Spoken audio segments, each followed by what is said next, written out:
Thud. At the snowy Lin family mansion, a dramatic fall shatters the night silence. Thud. A pregnant woman with purple hair named Quinshin tumbles violently down the grand staircase. A dark-haired man rushes to Jinsun's side as she cries out in pain, begging him to save their unborn child. As the family gathers around the injured woman, a small girl in a pink dress watches from the bottom of the stairs, and a man asks what happened. The little girl clutches her bunny doll, trembling with fear. Facing an older man, the little girl tearfully insists she didn't push anyone. Enraged, the dark-haired man orders a maid to lock Subao in the storage room until he returns from the hospital. As Subao is dragged away, the injured Kinshin smirks, thinking that all the blame has successfully been shifted to the child. Whoosh! Outside a desolate storage house in the blowing snow, a narrator confirms that Subao did not, in fact, push her. Finding Subao asleep in the snow, her father looms over her, angrily demanding she get up. Subao meekly says she's hungry, but her father furiously accuses her of killing her baby brother and calls her a cruel daughter. Her father viciously strikes her with a wooden stick, vowing to teach her a lesson. He demands she admit her fault, but the crying child insists it wasn't her. Her father angrily dismisses her pleas, questioning why a pregnant woman would fall on her own, and accusing her of being stubborn. In a flashback, Quinshin manipulates the man in the hospital, suggesting Subao is just a pitiful, motherless child acting out of jealousy. Thud! Snapping back to the present, the furious man throws his phone into the snow and orders Subao to kneel there until her stepmother is discharged. Thud! Collapsing in the snow, a weak Subao pants for breath and wonders if she will die and finally meet her mother. As Subao lies freezing, a voice urges her to quickly call her little uncle before she loses consciousness.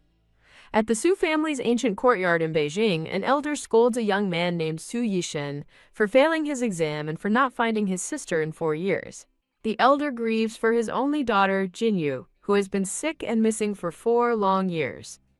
Su Yishen, a man with light brown hair, looks down in shame and tells his father that it's all his fault. Ring ring. The tense conversation is suddenly interrupted by the sound of a ringing phone. After Su Yishen notes it's an unknown number, his father slams his cup down and orders him to answer it on speaker. Clack! A child's voice introduces herself as Subao, daughter of Su Jinyu, and asks for her little uncle, Su Yishen, stunning the old man into dropping his chopsticks. Subao's weak voice explains that she is cold and hungry and that no one believes she didn't push her aunt. As the family listens in horror, Subao begs her uncle to pick her up, explaining that her dad made her kneel at the door. Su Yishen urgently shouts into the phone, demanding to know where Subao is. The panicked family patriarch orders his men to find her immediately by tracing the phone's location. Back at the Lin villa, Subao's father stands over her unconscious body, callously wondering if she's dead before picking up the phone. While tapping on the phone, he recalls his marriage to Subao's trash mother with disgust, feeling nauseous at the memory. He then makes a call to a Mr. Wu, inquiring about the troubled Su family in Jingdu. Lying in the snow, Subao resolves that since no one likes her, she doesn't need a father like that anyway, and tells her mom she's being good. Bam! A foot kicks down a door, with explosive force. 3 men, including Su Yishen, rush in as a guard tries to stop them. The men realize Subao must be at the gate, as she said, and one anxiously thinks of his uncle. Spotting her small form collapsed in the snow, the men run toward her, screaming her name. Su Yishen reaches Subao first, cradling her head and desperately begging her to wake up. Holding her, Su Yishen is struck by her resemblance to his younger sister, as he continues to plead with her. As Subao slowly opens her eyes, she recognizes her uncle and weakly tells him that she doesn't push people. A red-haired man tries to stop Su Yishen and a dark-haired man from leaving with the unconscious Subao. Push!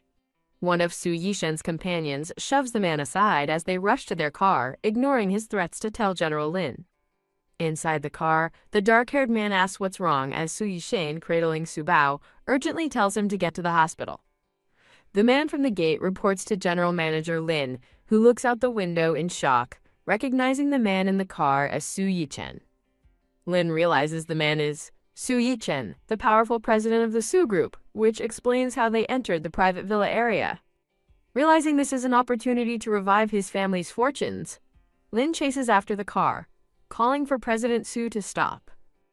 Lin Feng formally greets President Su, who coolly wonders if this is Su Bao's biological father. Lin Feng and his parents put on a welcoming facade, inviting Mr. Su into their home for tea. Their smiles falter as the black car simply drives away, leaving them standing there in confusion. A younger man asks Lin Feng what just happened, and Lin Feng explains that they took Su Bao away, claiming one of them was her elder uncle. A sudden realization hits. The woman is the Su family's treasured daughter. The mother is shocked to learn Su Bao is a Su family heir and demands they go get her. The son retorts that they can't simply take her back on a whim. The son discusses their family's power with his father. Then they wait anxiously at the hospital for hours, with the father urging patience.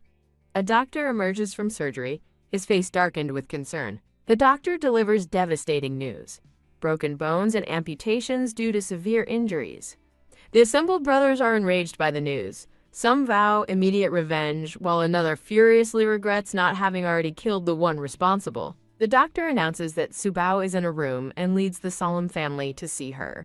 Hailed as General Su, the brown-haired man is informed a Lin family member has arrived to visit. He coldly orders them to be left waiting outside in the cold. Her uncles gather around her hospital bed, calling her name, as a familiar voice pierces through Su Bao's unconsciousness. Waking, Su Bao is greeted by her elder uncle. She asks if they're all there to take her home, and he gently confirms it. A white-haired spirit identifying as her master appears, explaining that she will see him when her celestial eye opens, and that he was once a powerful person. The master reveals his history with her mother and shows a flashback of him helping her in the snow, urging her to remember. Su Bao tearfully asks her master why he never helped her before.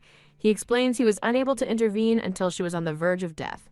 The master holds her hand, promising to protect and empower her from now on. He gives her a magical bracelet as a gift, telling her to rest well. As the master departs, Su Bao feels a comforting warmth emanating from his gift. Her uncle brings breakfast, and a hungry Su Bao happily agrees to eat. The uncles bicker over who brought the best food for Su Bao until their grandfather steps in with a comforting bowl of rice soup. Overwhelmed with food choices from her uncles, Su Bao chooses her grandpa's rice rolls, much to his delight.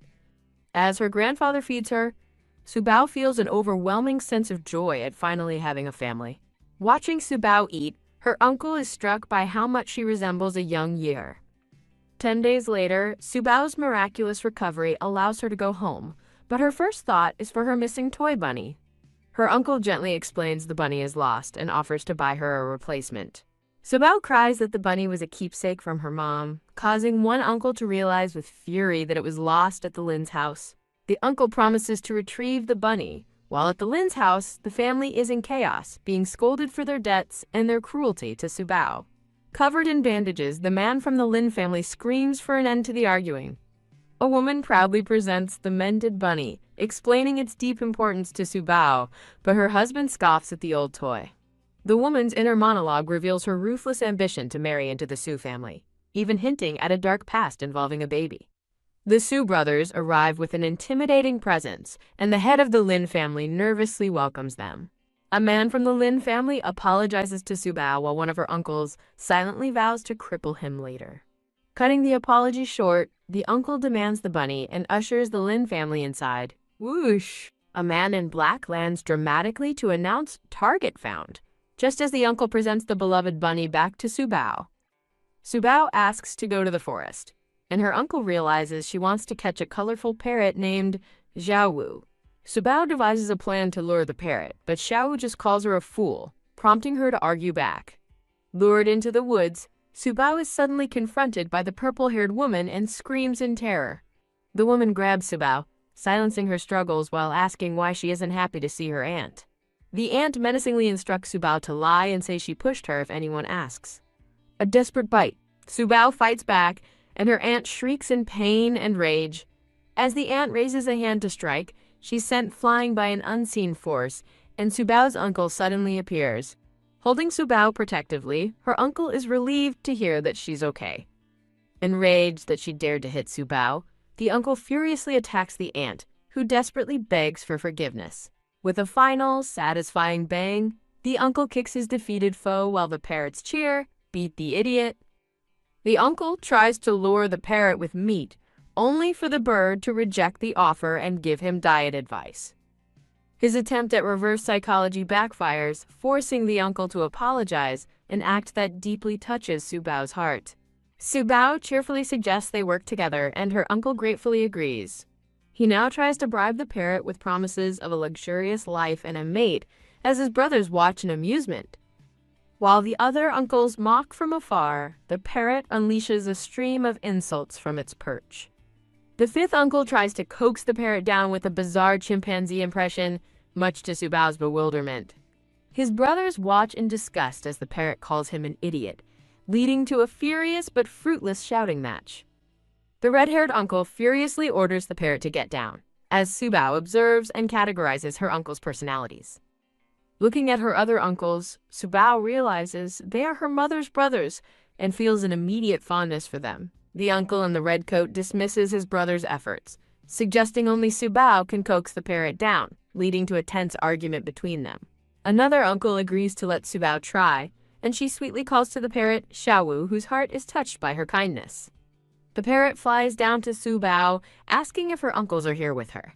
As more family members arrive, one uncle suggests using a tranquilizer gun to catch the spirited parrot. The family argues over how to handle the situation until the red-haired uncle furiously orders a group of newcomers to be thrown out. While men are forcibly ejected from the property, Subao tempts Xiaowu with a saved piece of apple, but the bird remains wary of bad people.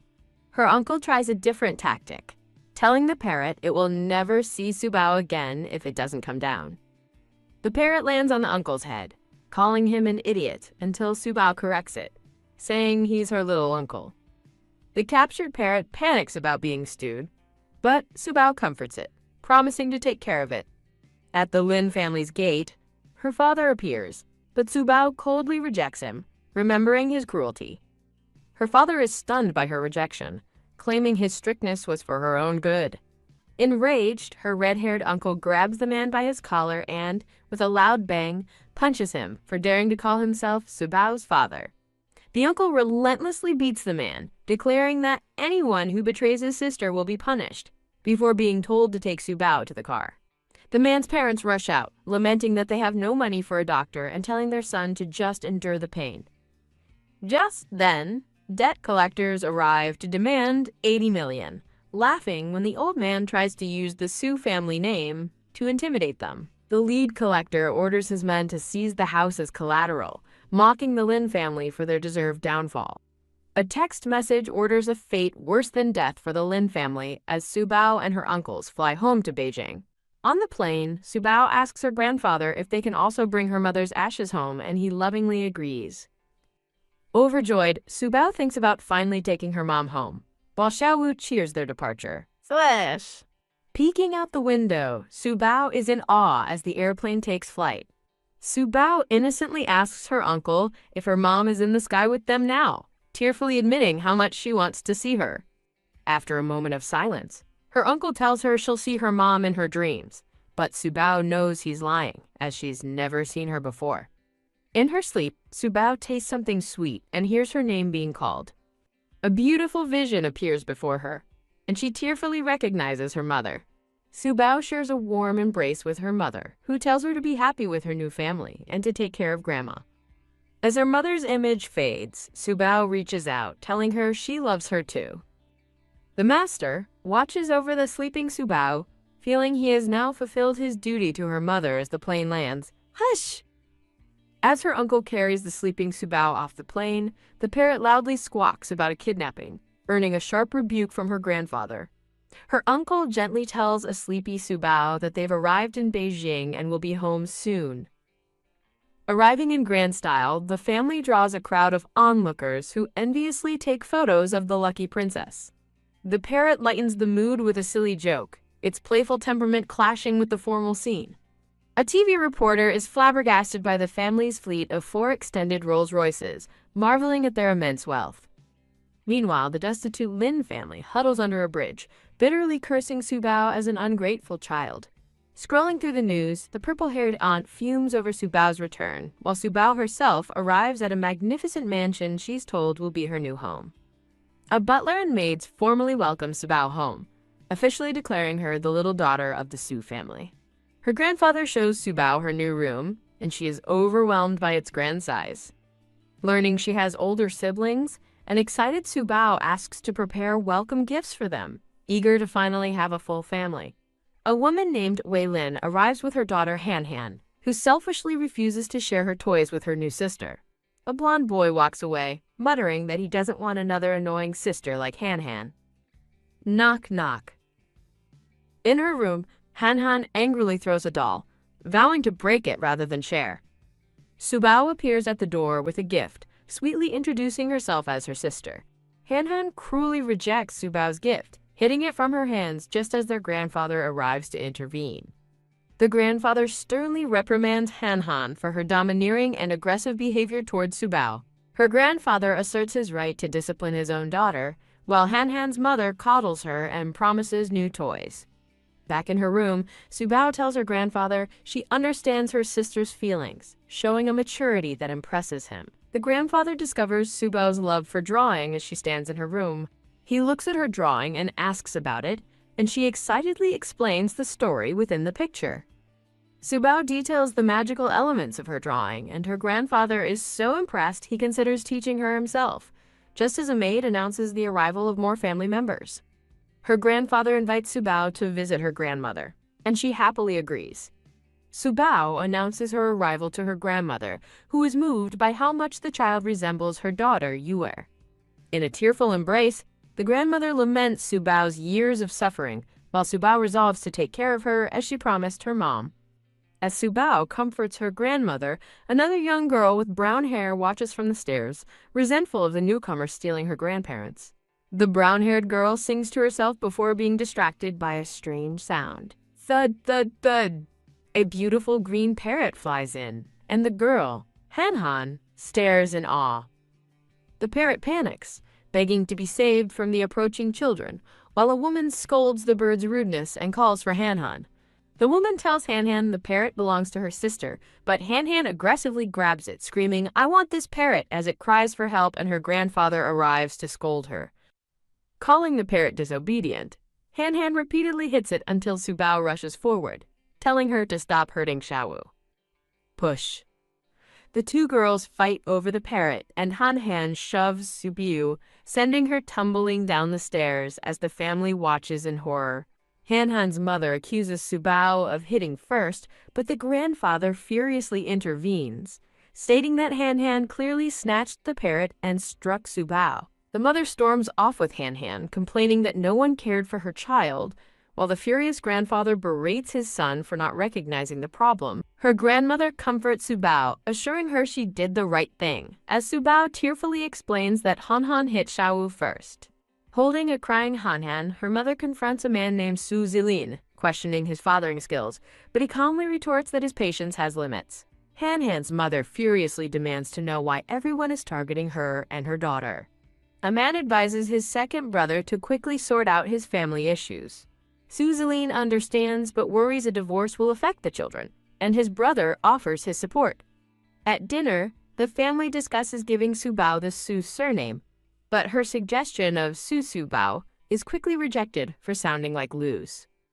The family learns Subao's 4th birthday is in 1 week, and her grandmother excitedly plans for a big cake, much to Subao's delight.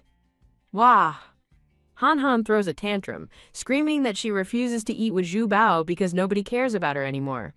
Two boys, identified as Su He-wen and Su Yi-chen's sons, watch the scene unfold with tired expressions. Han Han rejects the food her mother offers, and her grandfather explodes with anger, demanding to know who taught her to throw bowls and questioning his son's parenting. Her father, Su Zilin, tells the screaming Han Han to leave if she won't eat and carries her from the room over her mother's protests. In Han Han's room, her mother complains on a video call about Subao's arrival, but is silenced by her own mother, who brings up past scandals and the Lin family's bankruptcy. An online article appears on the tablet, accusing the Su family's little princess of pushing her stepmother down the stairs out of jealousy. Han-han's mother is aghast at the article, wondering how the family could accept such a cruel child. 1 week later, at Shubao's birthday party, she arrives in a stunning blue dress, hand in hand with Su Yi-chen, as Han-han watches jealously. From the balcony, Han-han overhears two women discussing the dress, one of whom complains it would have been Han-han's if not for Shubao. Han-han tearfully demands the dress from her mother, insisting her grandmother promised everything would be hers. Vowing to get the dress herself, Han-han storms off, while Subao offers a slice of birthday cake to her brother.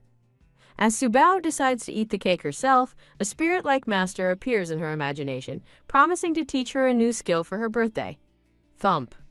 Han-han violently attacks Subao from behind, knocking her cake away and demanding she give back the dress that her eldest brother gave her. The girls struggle fiercely over the dress, with Subao landing a punch and declaring it's hers, only for an older boy to grab Han-han's wrist.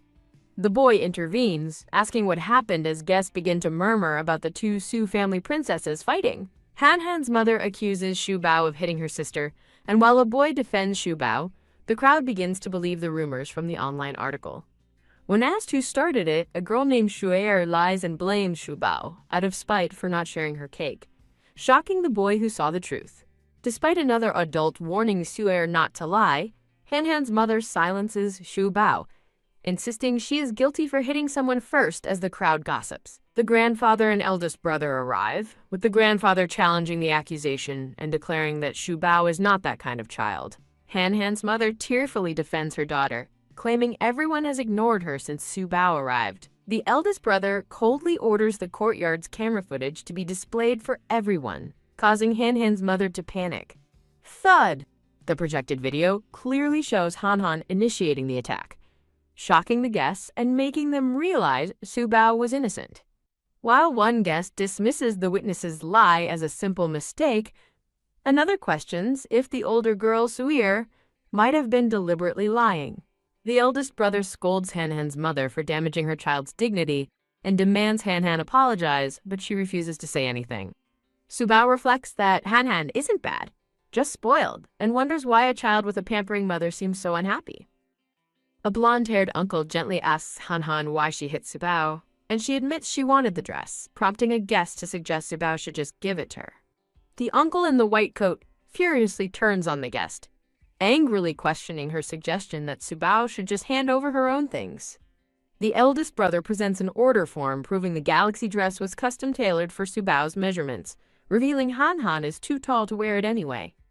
The man clarifies the expensive dress was never meant for Han-han, and as guests murmur about favoritism, Han-han's mother realizes she must teach her daughter better.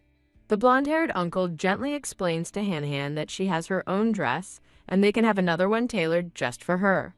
Han-han timidly apologizes to Subao, who graciously accepts, and the grandfather instructs an older boy to take his sister home. The grandfather dismisses Han-han's mother, telling her to reflect, while her own mother tries to de-escalate the situation and leave. Walking away, Han-han's mother fumes that disciplining her daughter is her right, and bitterly accuses the Su family of showing favoritism. At the party entrance, Subao's former parents try to get in with birthday gifts, but are blocked by a guard for not having an invitation. Recognizing Subao's infamous biological father, Han-han's mother maliciously orders the guard to let the uninvited couple in to cause a scene. After pulling rank on the guard, the scene cuts back to Subao, who is surrounded by her loving family and prompted to make a birthday wish.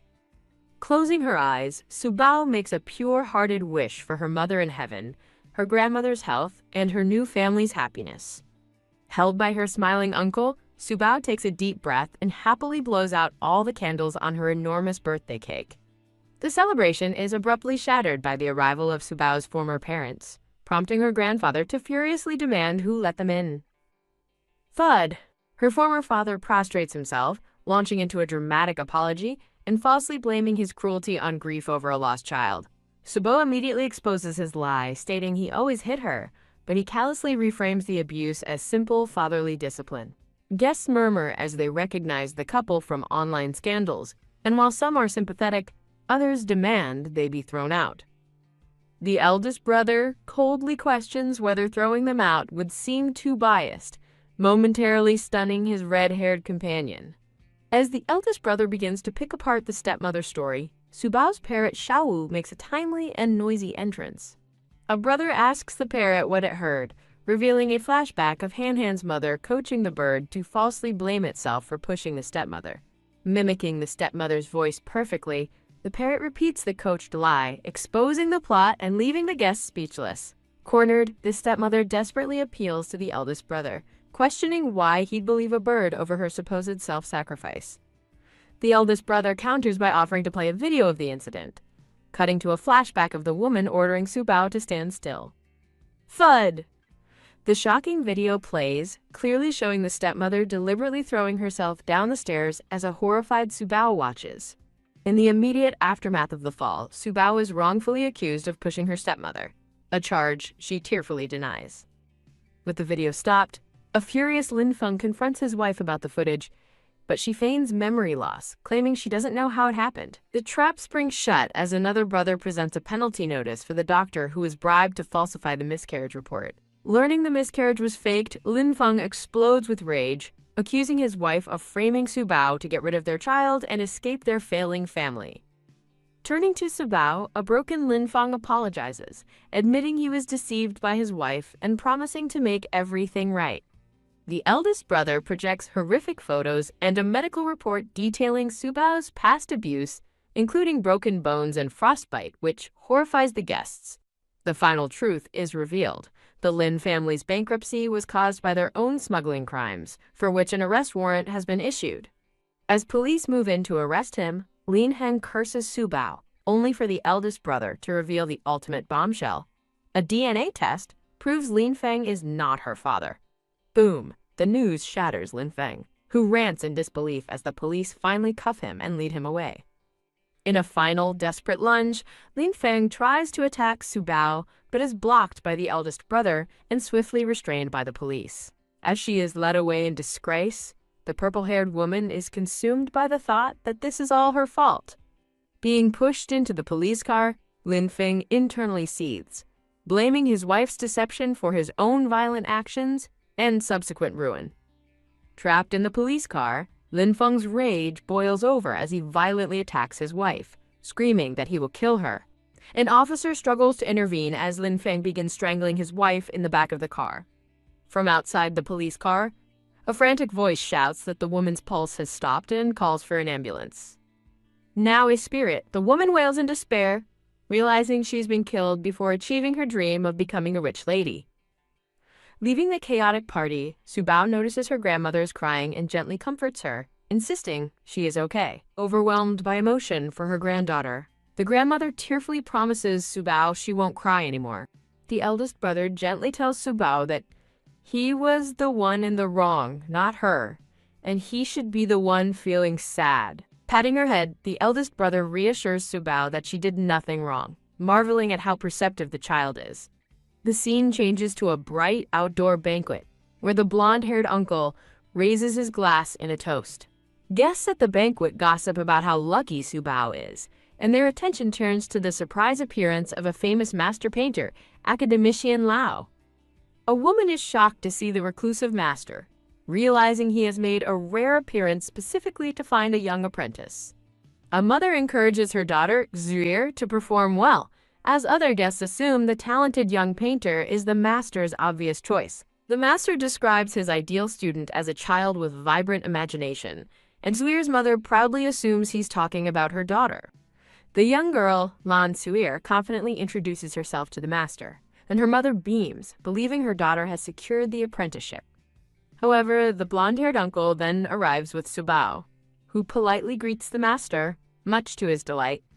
Subao's innocent wit charms the master during their conversation, leaving a slighted Xuer and her mother watching from the sidelines. As the master is led away to speak with the family about Subao, a disappointed Xuer is gently brushed aside. Xuer's mother comforts her dejected daughter, confidently claiming that even the Su family's wealth can't buy the master's favor. Inside, the master sits with Subao, admiring her artwork and asking her to tell him about her imaginative paintings. With a bright smile, Subao eagerly agrees to explain her drawings to the captivated master. Subao's painting depicts a smiling rainbow slide and a Ferris wheel in a dreamy sky. The story of the sun grandpa and melting ice cream in her painting touches the master, while a brown-haired man reflects that Subao has finally made a friend. Meanwhile, Hanhan's mother confronts her husband, Linfeng, accusing him of not protecting their daughter, but he defensively retorts that everything he does is for their child. Slam. Linfeng angrily throws divorce papers at his wife, who shouts in disbelief and refuses to accept the divorce as the door clacks shut behind him. Later that night, Subao waves goodbye to the master, who happily muses that he didn't expect to find such a smart student on his trip.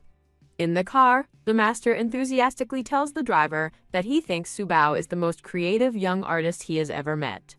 As their car slows down, it's stopped by Xuer and her mother, who introduces her award-winning daughter. But the master, researcher Lao, appears not to recognize her. Xuer tearfully asks why he won't accept her as a student, and he gently explains that he has already accepted Subao from the Su family. Whoosh! As the car drives off, Xuer's mother bitterly concludes that the Su family must have paid for the apprenticeship, while a crying Xuer complains that Subao stole her master. Back in the Su family home, Subao's grandmother tells her to go to bed and press the bell if she needs anything. Slam. After the door closes, a glowing man with long black hair appears, declaring himself Subao's master and stating it's time to open her third eye, prompting her to ask if he can throw fireballs.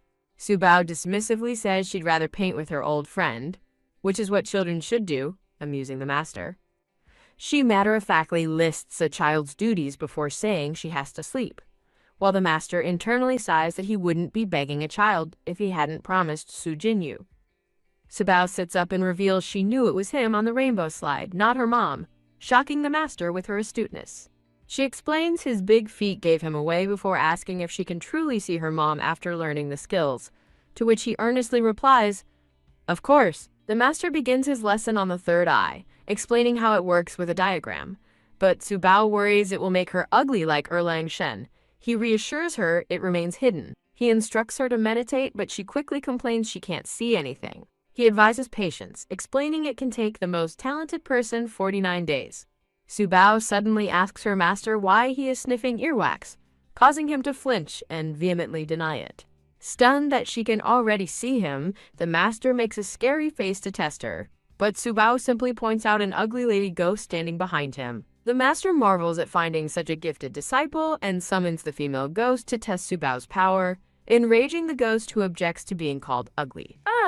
He easily defeats the ghost with a single palm strike, privately celebrating that he's found a true treasure in his new student. Cough. Subao innocently asks why they need to catch ghosts, and the flustered master awkwardly tells her that kids shouldn't ask so many questions.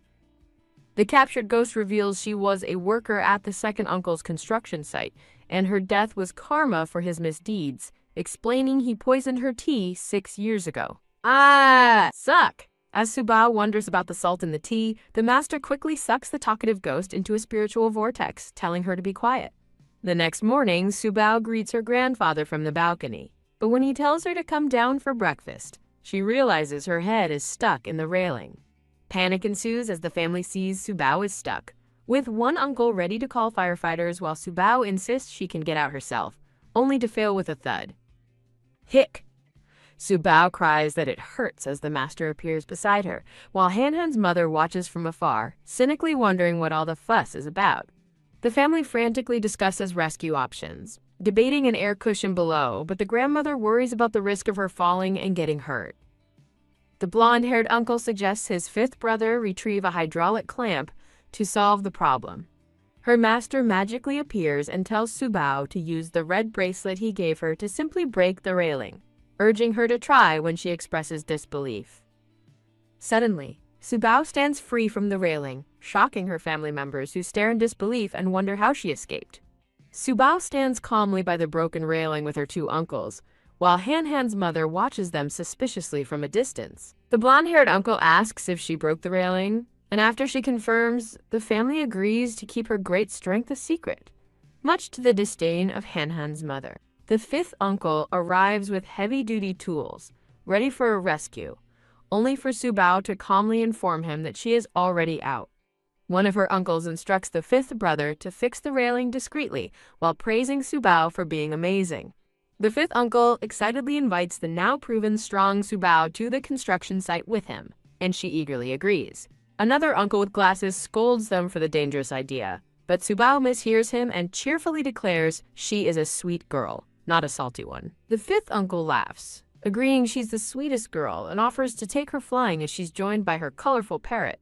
On their way out, Subao greets her second aunt, who gives a cold reply as the master notes the aura of death around the woman, realizing she has killed someone. Wow! In the car, Subao marvels at a massive stadium, poetically wondering if it's a watch that fell from the sky and shattered.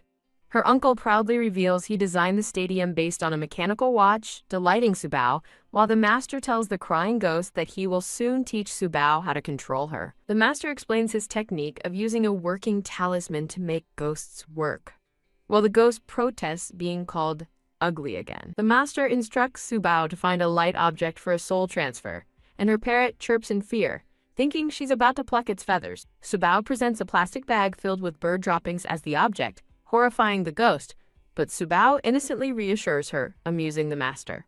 The master instructs Subao to recite a spell for the soul transfer, and with a chant, she sends the bag of droppings flying through the air. The master smiles as the ghost is sent flying away, with Subao realizing she must have recited the spell backward. Subao apologizes and prepares to recite the spell in reverse to bring the ghost back, just as her uncle announces they have arrived at their destination. Oh no! As she steps out of the car, Subao drops the bag, and while her uncle says it's fine, she worries about the ghost still being covered in droppings.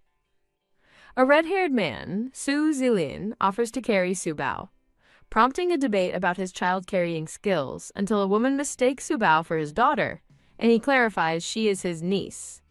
A man introduces his adorable niece, Subao, to her aunt, who greets her coldly while complaining to another woman about her divorce and a failed scheme. The elderly woman advises her daughter not to be soft and insists they go to a construction site to confront Zuan. As they walk, the daughter senses a strange aura from a plastic bag floating ominously behind them and urges her mother to hurry. Snap! The foul-smelling bag flies onto the woman's face, causing her to scream in disgust. Her mother asks if she's all right, but the woman, though coughing, insists she's fine and they must leave quickly. While Subao is drawing, the two women burst into the office, shouting for Zilin and startling everyone. Ah! The woman trips dramatically, as her mother demands to know why Zilin is avoiding his wife, but he coldly dismisses her. The woman is horrified to see Subao's drawing of Li Mei, a person she secretly beat to death years ago.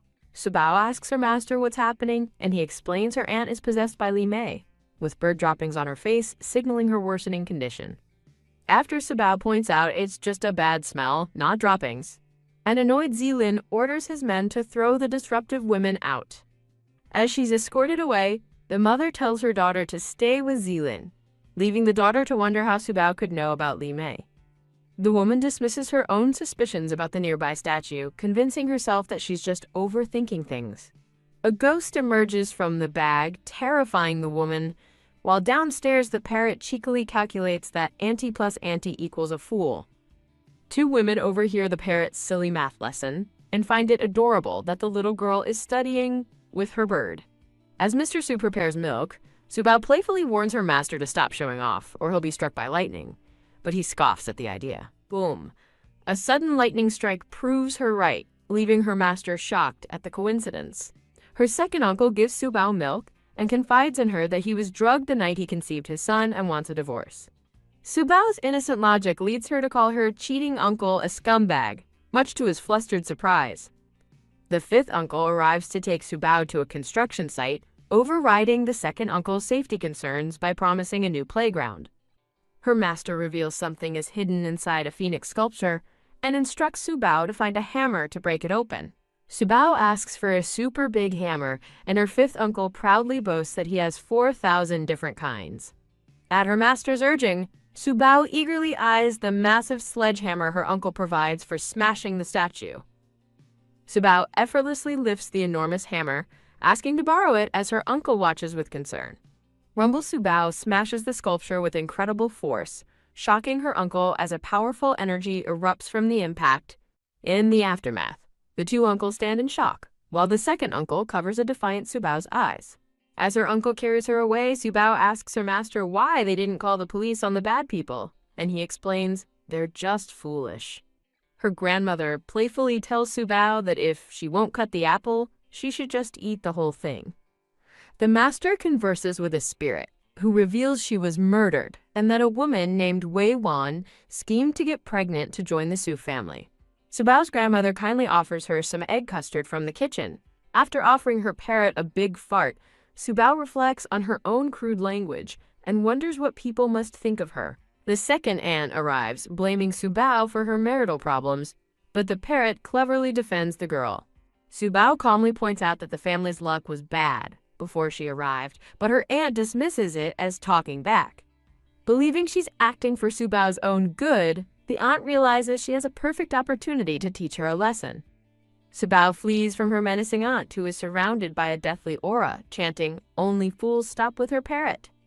As the grandmother works in the kitchen, the aunt finally catches Subao, declaring she can't escape. The grandmother appears and catches her daughter-in-law bullying Subao, who quickly defends herself against the false accusations.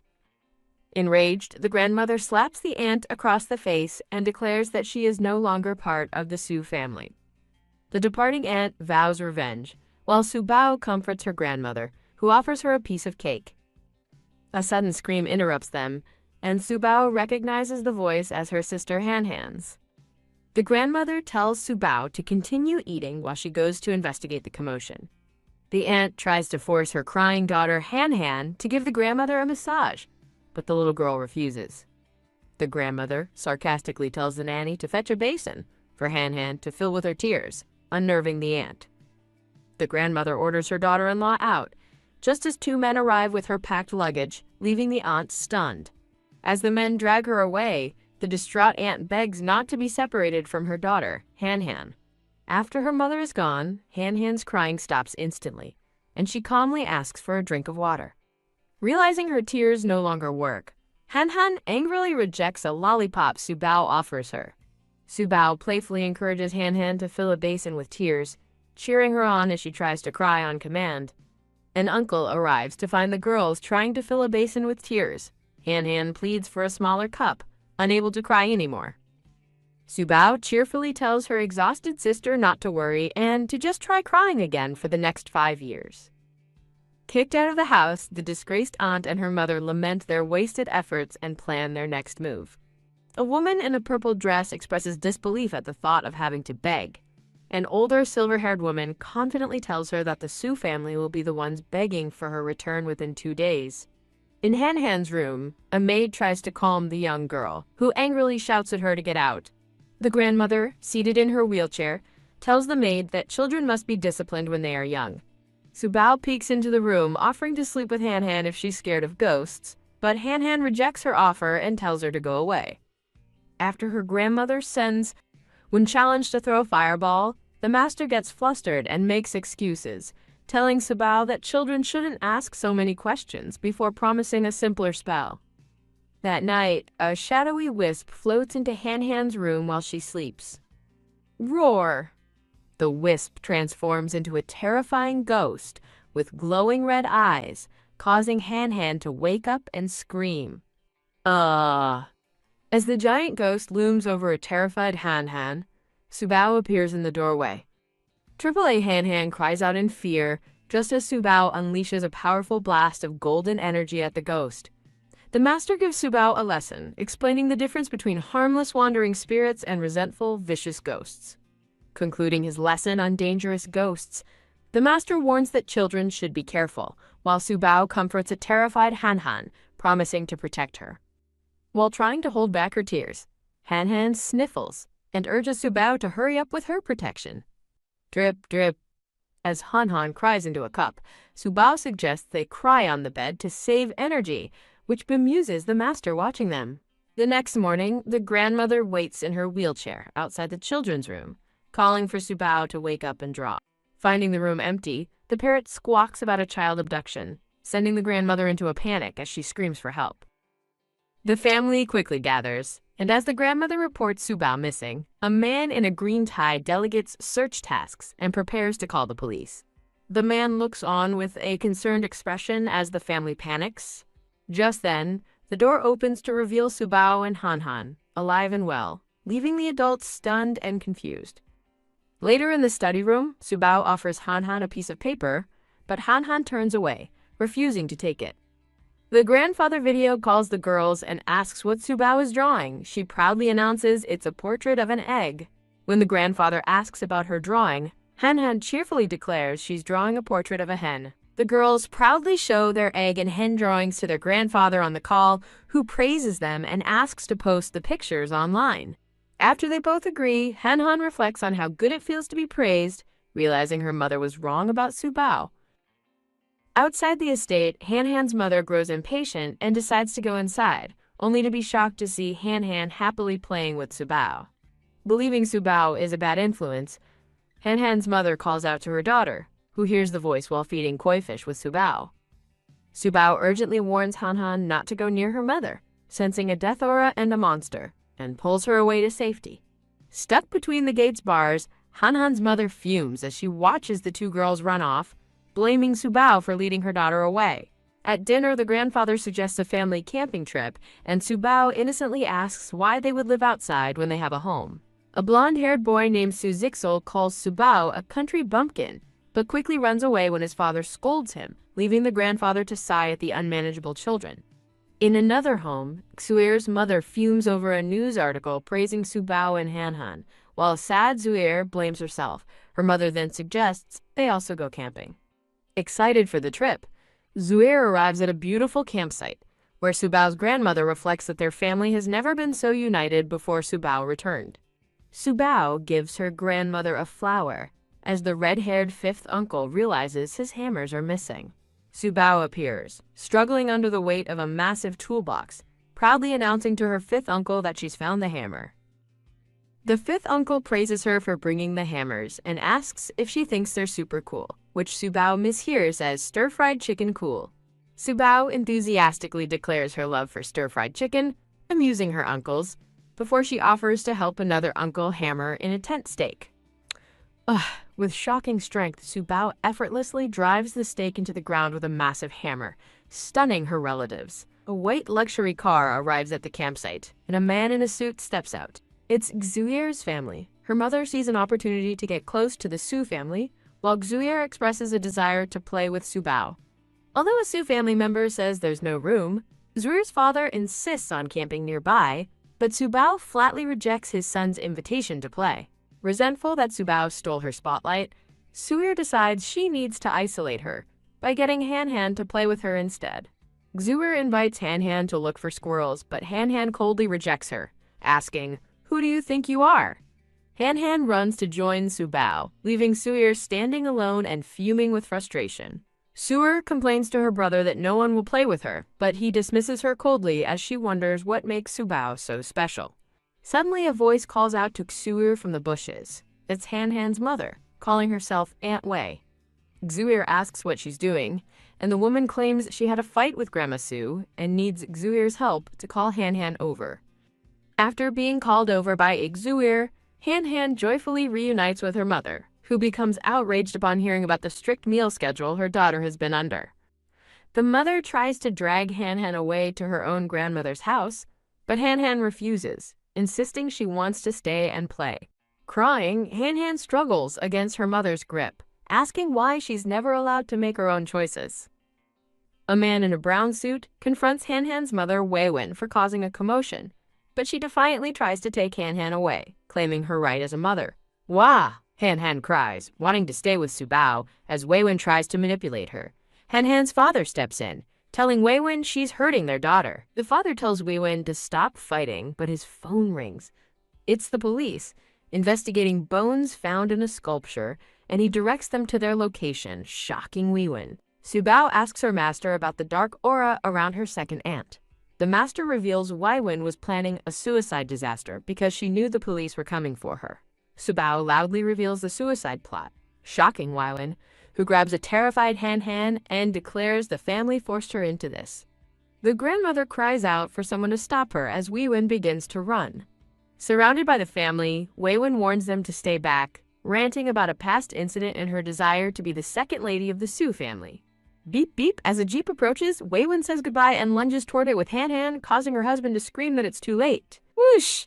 Something flies through the air, knocking Wei-wen and Han-Han safely to the ground as the family looks on in shock, wondering how a toy shovel could have done that. Su-bao apologizes for using too much force, but her uncle reassures her that Wei-wen deserved it as a police car appears in the background. Police officers arrive to arrest Wei-wen for a murder committed 6 years ago. She denies knowing the victim, convinced they're bluffing. An officer lays out the evidence: fingerprints retrieved from craft paper, and serial numbers from banknotes matching her withdrawal, connecting her to both poisoning and murder. An officer orders her away, and a frantic Wei-wen begs Zealand to intervene for Han-Han's sake, insisting it's impossible for them to have investigated after so long. An officer questions Wei-wen's head injury, and Han-Han's father explains she tried to commit suicide with the child, admitting he hit her in the panic, while another officer records the statement. The uncle presents a small green toy shovel, claiming it caused the injury, which the police confiscate for an assessment, causing Su-bao to cry for her lost toy. As Su-bao sadly watches the police cars leave, her master comforts her, saying it was just a dirty shovel anyway. The grandmother asks if Su-bao is okay, and Su-bao's strange comment that the old ones won't go and the new ones won't come leaves her uncle completely baffled. Her blonde-haired third uncle offers to get Su-bao some delicious food to cheer her up, and she happily agrees. At a barbecue, the third uncle asks what she wants to eat, and Su-bao eagerly requests barbecued meat. Wow, while a boy runs from the parrot, a girl with dark hair offers Su-bao a strawberry cake she says her mother made. Su-bao bluntly rejects the cake, saving her appetite for her uncle's barbecue and reminding the shocked girl that she already said she doesn't like her. Wah, the girl runs away crying that Su-bao is a bad child, as the scene shifts to reveal a young boy lying injured and alone in the woods. A promotional image shows a cheerful Su-bao holding a plush bunny while her parrot looks on lovingly. The master begins to teach Su-bao the 5 mystical arts, but she worries that learning shamanism will get her arrested. Su-bao recalls her father taking her to see a woman who was arrested for shaman dancing, but the master assures her that true secret techniques are subtle and can cure her grandma. Eager to save her grandma, Su-bao agrees to learn, but recalls another time she was chased by city management for trying fortune-telling. Su-bao asks if they can learn something that won't get them arrested, causing her master to face palm in exasperation. A flashback reveals Su-bao's dad told her to wait while he bought cigarettes but never returned. The master asks if her father, Lin Feng, truly abandoned her. Su-bao sadly recalls waiting obediently on a tile, but in the end, her dad still forgot about her. Su-bao confirms she knew her dad was abandoning her. The master advises her that anyone who abandons her is not worth her sadness, and she tearfully agrees. Slap! Su-bao suggests learning traditional Chinese medicine from TV, explaining she saw an ad for a secret ancestral medicine that sold out instantly, much to her master's dismay. The TV ad promised to cure everything, including impotence. When Su-bao asks what that is, her master explains, it is when you lack the strength to lift weights. Su-bao concludes that many athletes must be impotent, questioning why TV sellers don't get arrested. Frustrated, her master is about to teach her properly when Han-Han arrives with grilled food.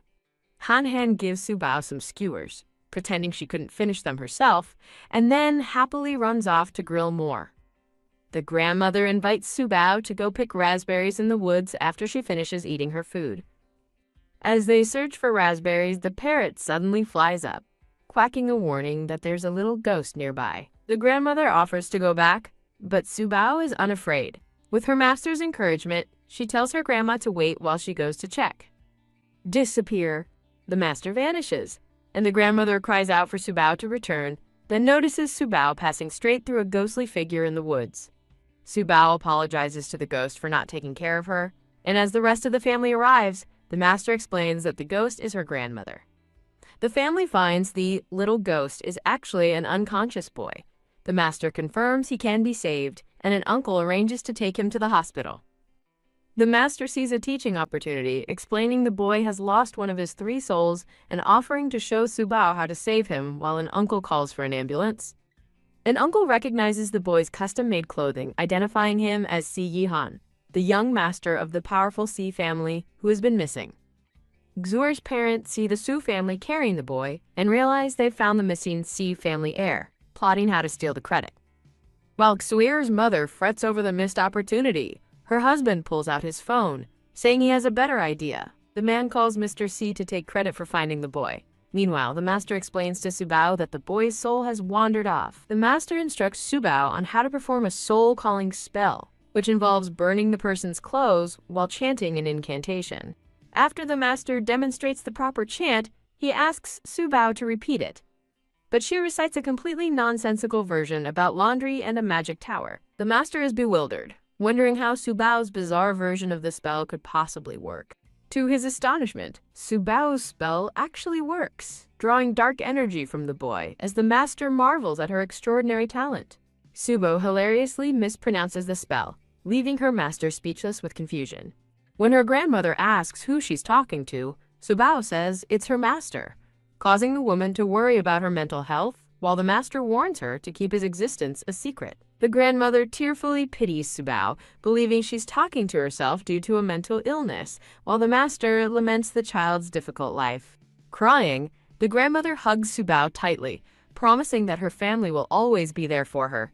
Confused by her grandma's tears, Subao looks on as ambulances arrive at the camp, and a man in a blue coat is identified as the head of the Sea family. Xuer's parents quickly direct the newly arrived Mr. Sai toward the location of his son. As the Sai family rushes past, Xuer's mother feels slighted, but her husband advises patience, planning to leverage the situation later. Xuer's father leads Mr. Si and his entourage toward the Su family's tent, where Subao and her grandmother are waiting. Subao asks her master about the man's conflicting aura, a golden light of merit and a dark aura of death, which he explains is from his heroic deeds. The master clarifies that the death aura comes from defeating bad people. Subao greets the man warmly and he asks if she's the one who found Yibei. Mr. C gratefully tells Subao he will thank her properly once his son recovers, just as the boy is carried away on a stretcher.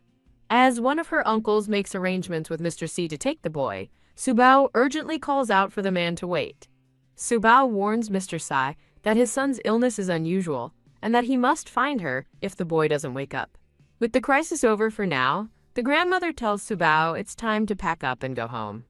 At a hospital, a woman identified as Wen Ruyun, Si Yiran's mother, anxiously waits outside the emergency room. A doctor delivers grave news to Mr. and Mrs. Sai, telling them to prepare for the worst as the mother reels in shock. The doctor explains they can't diagnose the boy's condition and suggests taking him home, as continued treatment would only prolong his suffering. But his father desperately asks if there is any other way. As the mother weeps over her unconscious son, a doctor in a flashback angrily dismisses someone as a quack. A blonde, elderly woman suggests hiring a great master, but Mr. Sai refuses, tired of being deceived by fakes, though she insists this new master is different. The elderly woman presses him, but Mr. C recalls Subao's words and declares there is still a way, deciding to seek help from the Su family. The elderly woman calls him crazy for trusting a little girl, but he firmly states his belief in Subao, who saved Yiran once already. Fuming, the elderly woman watches them leave, unable to believe he'd choose a child over the renowned Master Yun. In a hospital corridor, the elderly woman begs Master Yun to accompany her, but he initially refuses until she offers to repair his temple and double his fee.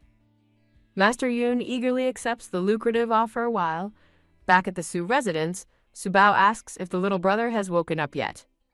Her fourth uncle teases her for her wisdom, but Subao thinks his handsome smile looks like that of a bad guy. When the Sai family arrives, the fourth uncle stops the elderly woman from striking someone, demanding she show respect. She scoffs, but Mr. Sai refuses to leave with her. Master Yun dramatically declares it is too late, but Subao kneels by the boy and echoes that it soon will be too late if he isn't saved now. Annoyed by her imitation, Master Yun ignores her as the elderly woman begs him to save her grandson. He agrees and summons his assistant, Chang Feng. Master Yun performs a dramatic ritual with a sword and declares the boy will awaken in 5 minutes, but Subao watches the incense burn and calls him a fraud.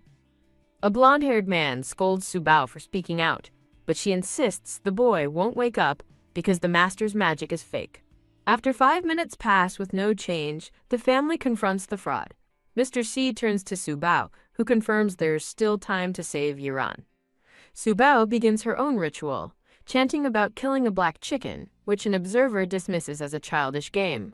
Master Yoon calls Su Bao a reckless fraud, and his assistant vows to eat dung if she actually saves Si Yiran. To everyone's astonishment, the boy's body levitates into a large, glowing bowl in mid-air. Whoosh! As a green light enters the boy's chest, he groans and his hand twitches with life. The Si family arrives at the Su residence, and the boy's mother begs Su Bao to save him. Su Bao asks for his clothes and some metal items to begin.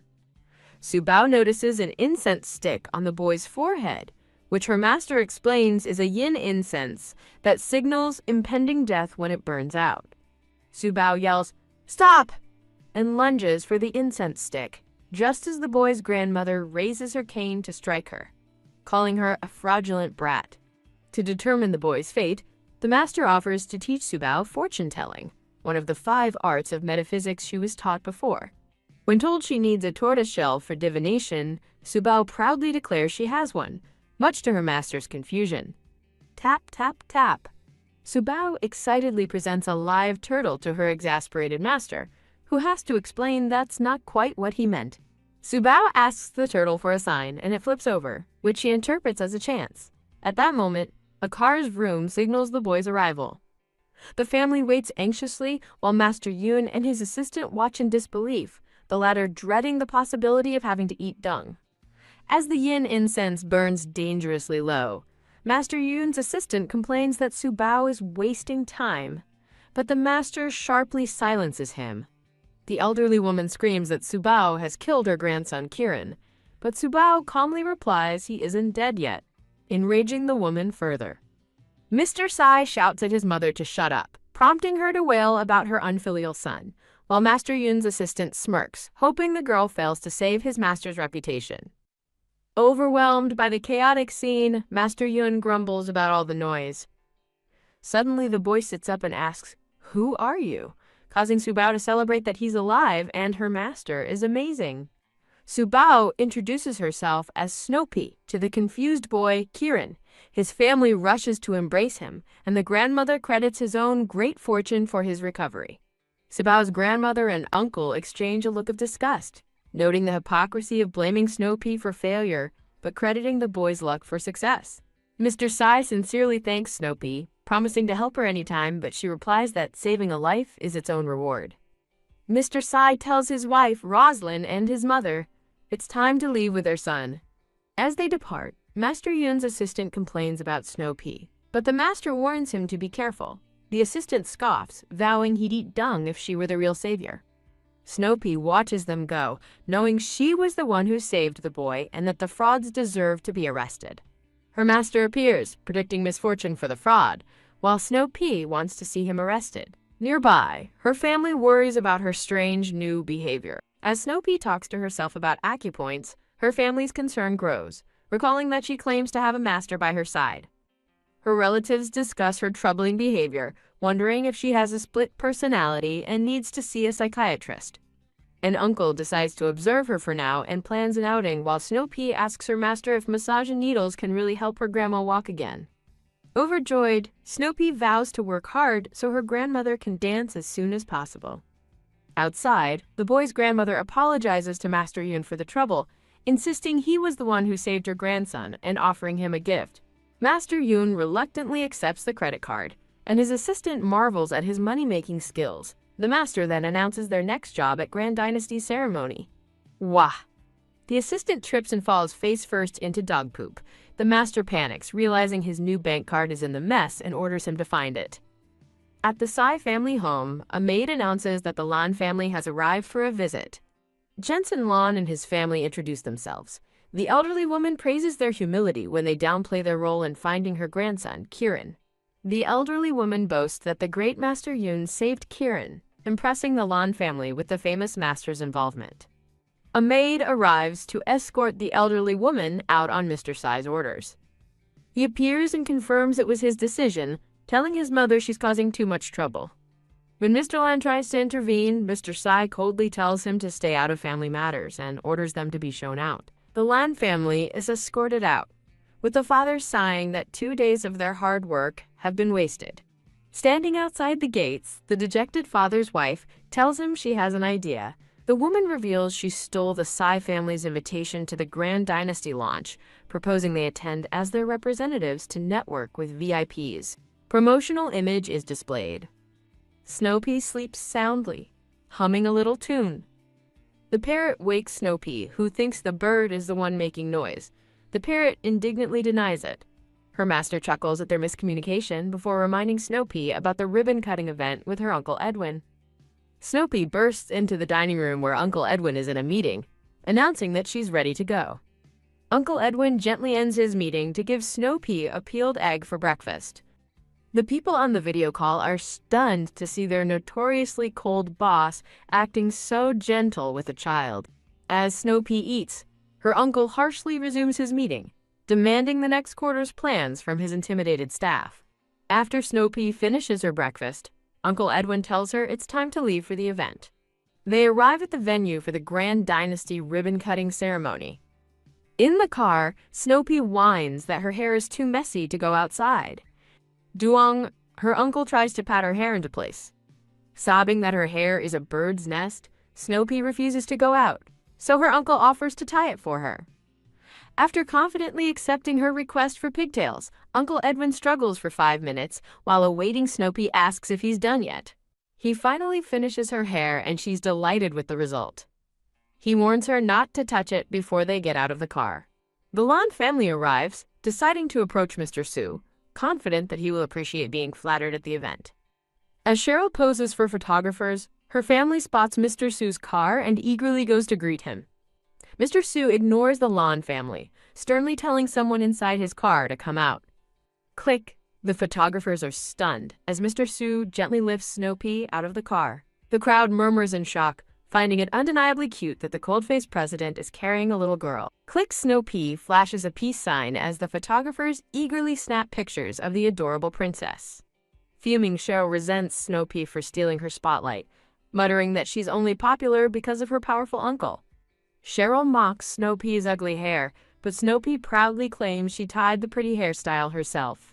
Believing her Uncle Edwin can do no wrong, Snoopy defends her hair, but Cheryl just yells back that it's ugly. The Lan parents join in, calling Snoopy's hair a bird's nest, and asking who is responsible for the messy style. Uncle Edwin's expression darkens, as he icily asks if they have a problem with the hair he tied.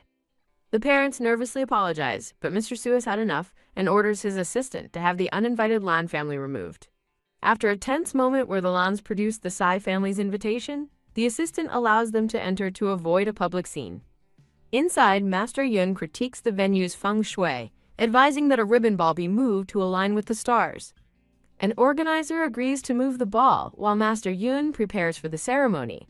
Nearby, Snoopy and her uncle agree the new placement will look unbalanced. A man in a suit orders another man named Steven to move a ball, while a long-haired spirit comments on Snoopia's incredible innate talent for sensing things. A beautiful spread of desserts, including a large tiered cake and various pastries, is displayed on a table. While eating cake, Snoopy spots a woman possessed by an evil ghost, and her spirit guide, surprised to find another ghost, eagerly suggests they investigate. In another room, a man complains to his master about the lack of a VIP room, but the elder in yellow robes calmly states they do not pursue worldly fame.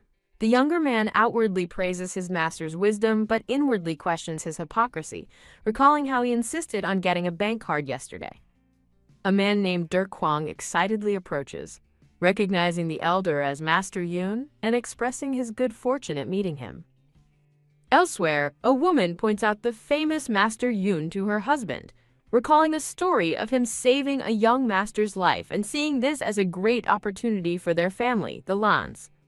A crowd gathers around Master Yin, with a man named Jensen Lan introducing himself and others offering him tea. A woman explains she's from the Si family and was told to thank Master Yun.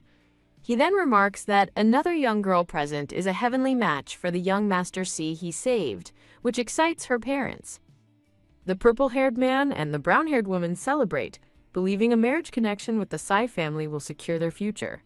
Dirk Wong formally introduces himself to Mr. Lon, asking to be friends, and Mr. Lon graciously accepts. Men arrive carrying large black bags for Master Yun, who confirms everything he requested is ready.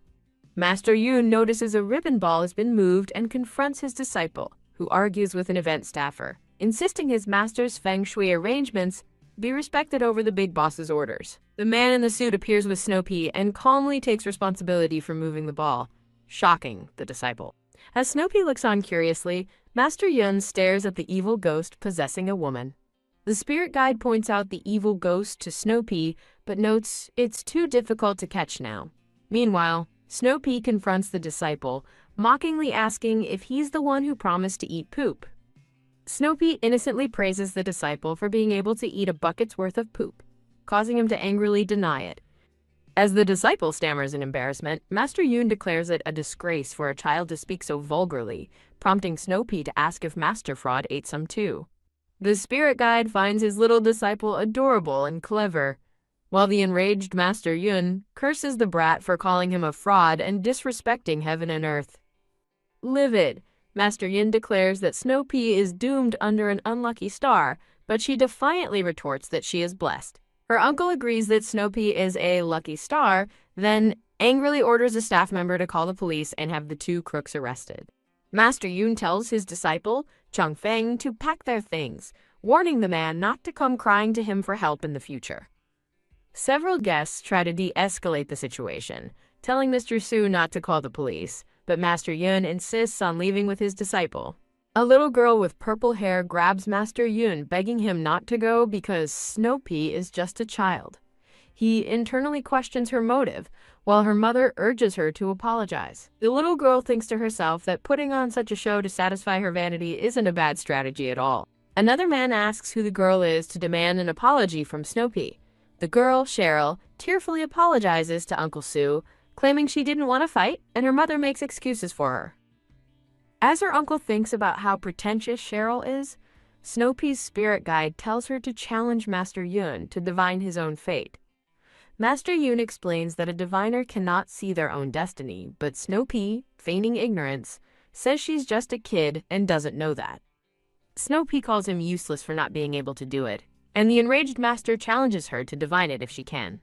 As guests urge Master Yun not to leave, he sighs and reluctantly agrees to do a divination to prove his worth, claiming an upright man fears nothing. Snow Pea declares his method is wrong and offers to divine for him with her turtle, which she then throws into the air. As Master Yun and his disciple watch in stunned silence, Snow Pea prepares to reveal her vision.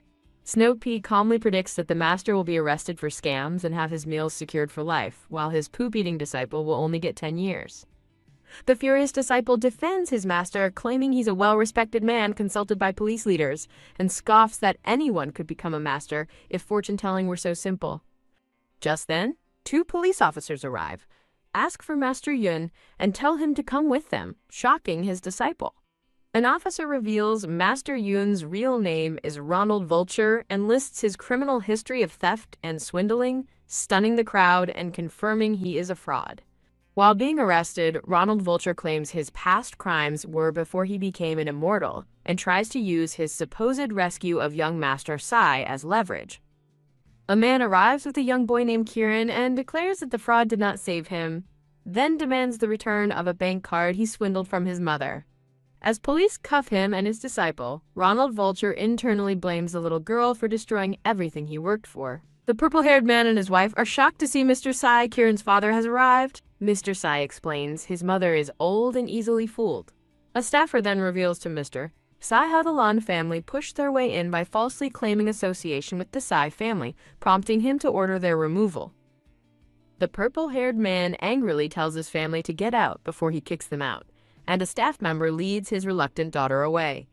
As they are forced to leave, the crying girl wonders why they're being chased away after Master Yun predicted she would be a match for Kieran.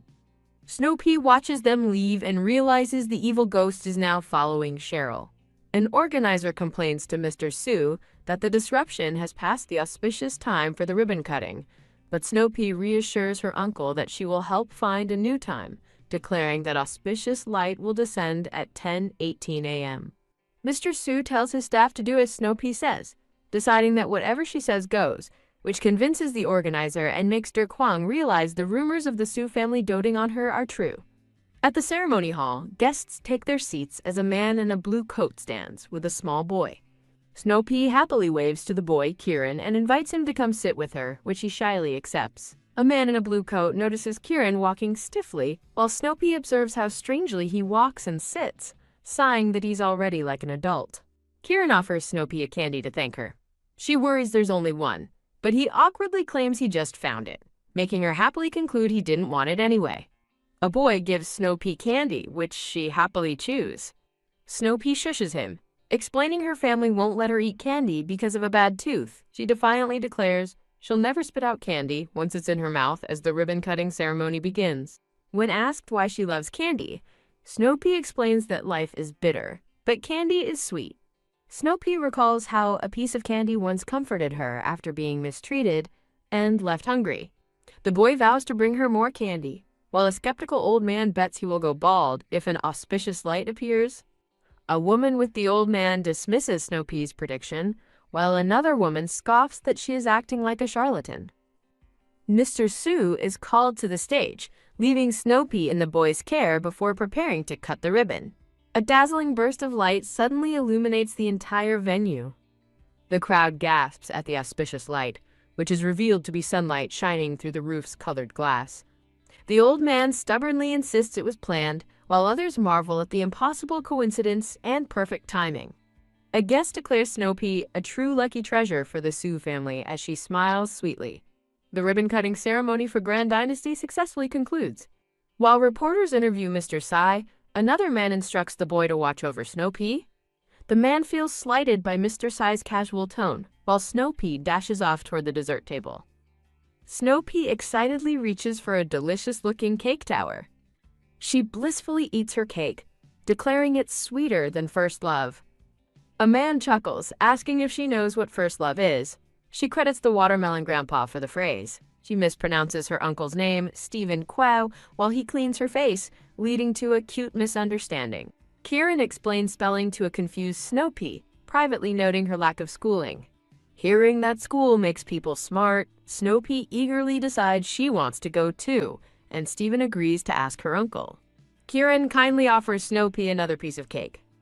Snow Pea changes her mind, deciding she'd rather go to work to eat cake daily, just as three women approach. After Snow Pea introduces herself, a woman named Yulia teases her for not knowing how to spell, while the man with them pities her lack of education. Snow Pea bluntly asks Yulia if something is stuck in her throat, saying her high-pitched voice sounds weird. Other women gossip in agreement, calling Yulia's baby voice pretentious and annoying. A man with glasses approaches, playfully asking what Snow Pea is sneakily eating. He wipes her mouth as Yulia recognizes him as the desirable bachelor Rowan Soo, who warns Snow Pea about eating too much cake. Holding Snow Pea, Rowan listens as she again asks Yulia if she has phlegm in her throat. Kieran whispers that it's called being pretentious. Yulia is flustered as Rowan carries a newly educated Snow Pea away, ignoring her explanations. Rowan finds it strange that the normally cold Kieran is obediently following his father's orders to watch Snow Pea. Snow Pea demonstrates her divining skills with a turtle shell, predicting a trial of love for Uncle Rowan with a frustrating nymph. Rowan scoffs at the prophecy, but offers to braid Snow Pea's hair, skillfully weaving flowers into it. Snow Pea happily shows off her new floral braids while Kieran looks on with an annoyed expression. Click, click. The sound of a camera shutter makes Rowan turn sharply. Glare. Rowan angrily confronts a photographer, demanding to know why he was taking pictures. The reporter apologizes, explaining the photo of Rowan braiding a child's hair was too impactful, and offers to delete it. To the reporter's surprise, Rowan allows him to take more pictures, but only if he makes Snow Pea look beautiful. Rowan tolerates the photo shoot, thinking the Soo family's beloved little princess deserves the attention. Yulia approaches again, and Rowan internally threatens her, connecting her to Snow Pea's love trial prophecy. Yulia apologizes, but Rowan bluntly asks if anyone has ever called her annoying, a moment a photographer eagerly captures. As Yulia offers to get vocal training, Rowan asks Kieran if she's a lingering nuisance, teaching Snoopy a new phrase. Snoopy innocently calls Yulia a lingering nuisance, while the photographer snaps away, hoping for a scandal. Rowan warns the photographer not to post any pictures with Yulia in them. Rowan allows the photos with Snoopy, then leaves with her and Kieran, his mood soured by Yulia's interruption. Feigning despair, Snoopy complains about her cake ban, while two women ask her for predictions about birth and wealth. Snoopy predicts a grandson in 3 days, which a woman dismisses, before telling another she can only become filthy rich in her dreams. The woman mutters about the inaccurate prediction, prompting Rowan to call it modern-day superstition, which Kieran then explains to Snoopy. Snoopy praises Kieran for being amazing, leaving the boy blushing and flustered by her simple admiration. As they leave the venue, Mr. Sai bids them farewell, while another man advises Kieran on bringing healthier cake for Snoopy next time. Watching the Su family car depart, Trevor Tang, CEO of Grand Dynasty, muses that Snoopy truly is a treasure and wonders if she could also cure his mother's strange illness. Trevor Tang instructs an employee to prepare the best cakes for Snoopy's next visit, noting her specific dislike for overly sweet things, which confuses the employee. Meanwhile, a mysterious voice calls Snoopy's name in the darkness. Startled awake in the dark, Snoopy nervously asks who is there. After a nightmare of a ghostly old woman reaching for her, Snoopy wakes up screaming as her spirit guide appears and asks what's wrong. Cradling her bunny, Snoopy tells her master about the scary granny in her dream with sunken, shadowed eyes, which he recognizes as signs of death. The master asks if she's ever seen the woman before, and when Snoopy says no, he wonders why random dead spirits are suddenly visiting her. The master, with a serious expression, instructs Snoopy to tell him about all her dreams from now on, making her wonder what's wrong. The master explains that he is by her side to test her merits, and warns her that she must fill the soul gourd he gave her, or she will be forced to leave and never return. Worried, Snoopy says she doesn't want to leave her newfound family, and innocently asks if she can just fill the soul gourd with water. The master explains the soul gourd requires souls, and her female spirit guide specifies it needs 100 dying ghosts, 49 fierce ghosts, or just 18 evil ghosts. Snoopy then asks if Auntie Ugly has filled hers, angering the guide. After her master confirms the granny in her dream was an evil ghost, Snoopy excitedly plans to find Harold, explaining that since the ghost follows Cheryl and they attend the same school, he is her key to getting there, which stunts both her spirit companions. Looking at the Book of Fate, the master is shocked to see Sophie Sue's death foretold and wonders how Snoopy can alter destiny, a power reserved for the King of Hell, questioning if their meeting was fate. Snoopy stands determined, framed by flowers. Snoopy finds her cousin Harold in his room, who is annoyed by her presence. When she asks to go to school with him, he flatly refuses, calling her a hanger-on. After Harold pushes her out of his room, Snoopy sighs and decides to try a new tactic, changing into a frilly princess dress before approaching him again. The master fumes over Harold's treatment of his disciple and suggests getting an adult involved. But Snoopy insists that children's problems should be solved by children. The master questions Snoopy's plan, but her female spirit guide laughs, telling him to trust that children have their own ways of solving things. Snoopy offers Harold a glass of juice, but he angrily snaps at her for interrupting his studies and tells her to stop disturbing him.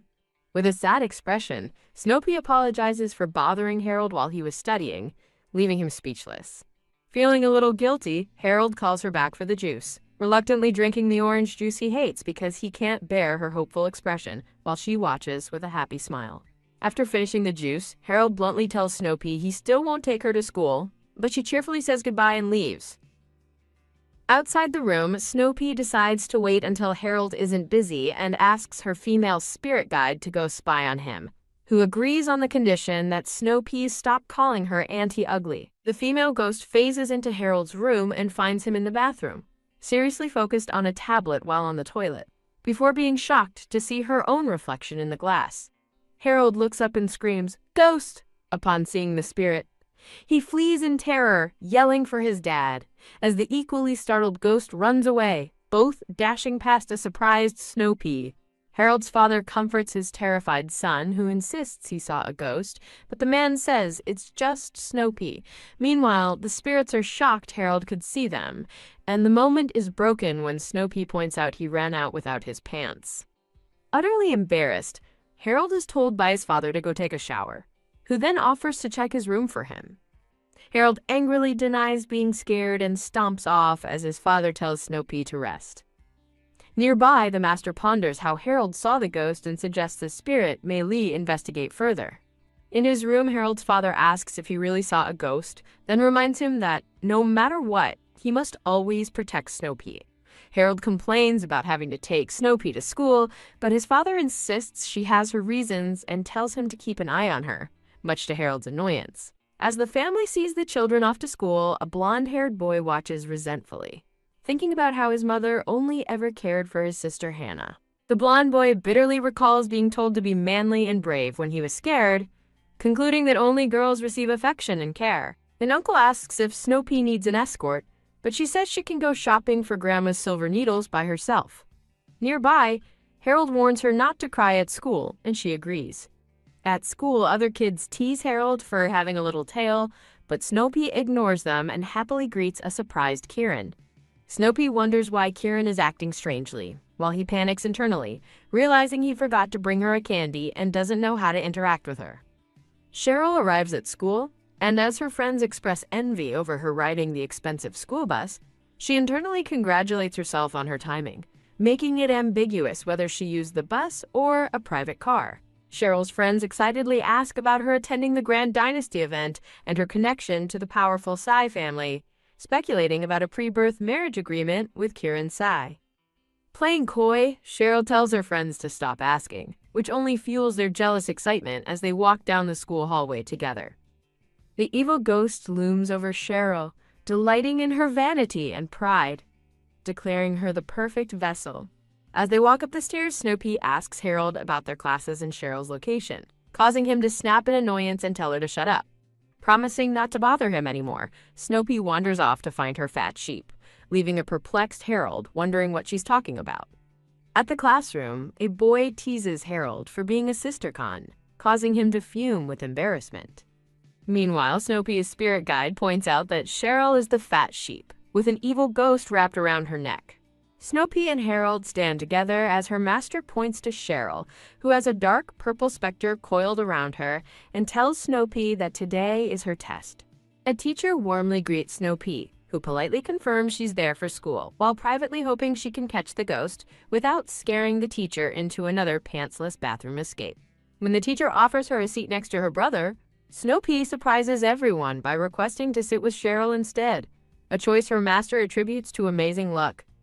Cheryl scowls, internally complaining that nothing good ever happens when Snow Pea is around and that she doesn't want to sit with her. Cheryl's friends whisper in awe about her being close to both the C and Sue families, but she downplays it, claiming she only went camping with Snow Pea once. Putting on a friendly smile, Cheryl welcomes Snow Pea to the seat next to her. After Cheryl greets her, Snow Pea plops a turtle down on the desk between them, leaving Cheryl utterly confused. Snow Pea explains her tortoise and bird came to school to avoid loneliness, leaving the teacher speechless. The teacher reluctantly allows them to stay, warning they'll be removed if they cause a disturbance. In the classroom, the master instructs Snow Pea to lure Cheryl to the woods to capture the vanity ghost, while the ghost itself, in a womanly form, wonders why it can't sense any dark energy from him. A girl with purple hair threatens a blonde girl in a hat, telling her to meet in the woods after school. A teacher asks the blonde girl, Snow Pea, if she understood the math lesson, and she cheerfully says she did. After Snow Pea correctly answers a complex word problem, her amazed teacher declares that she's amazing for understanding so well.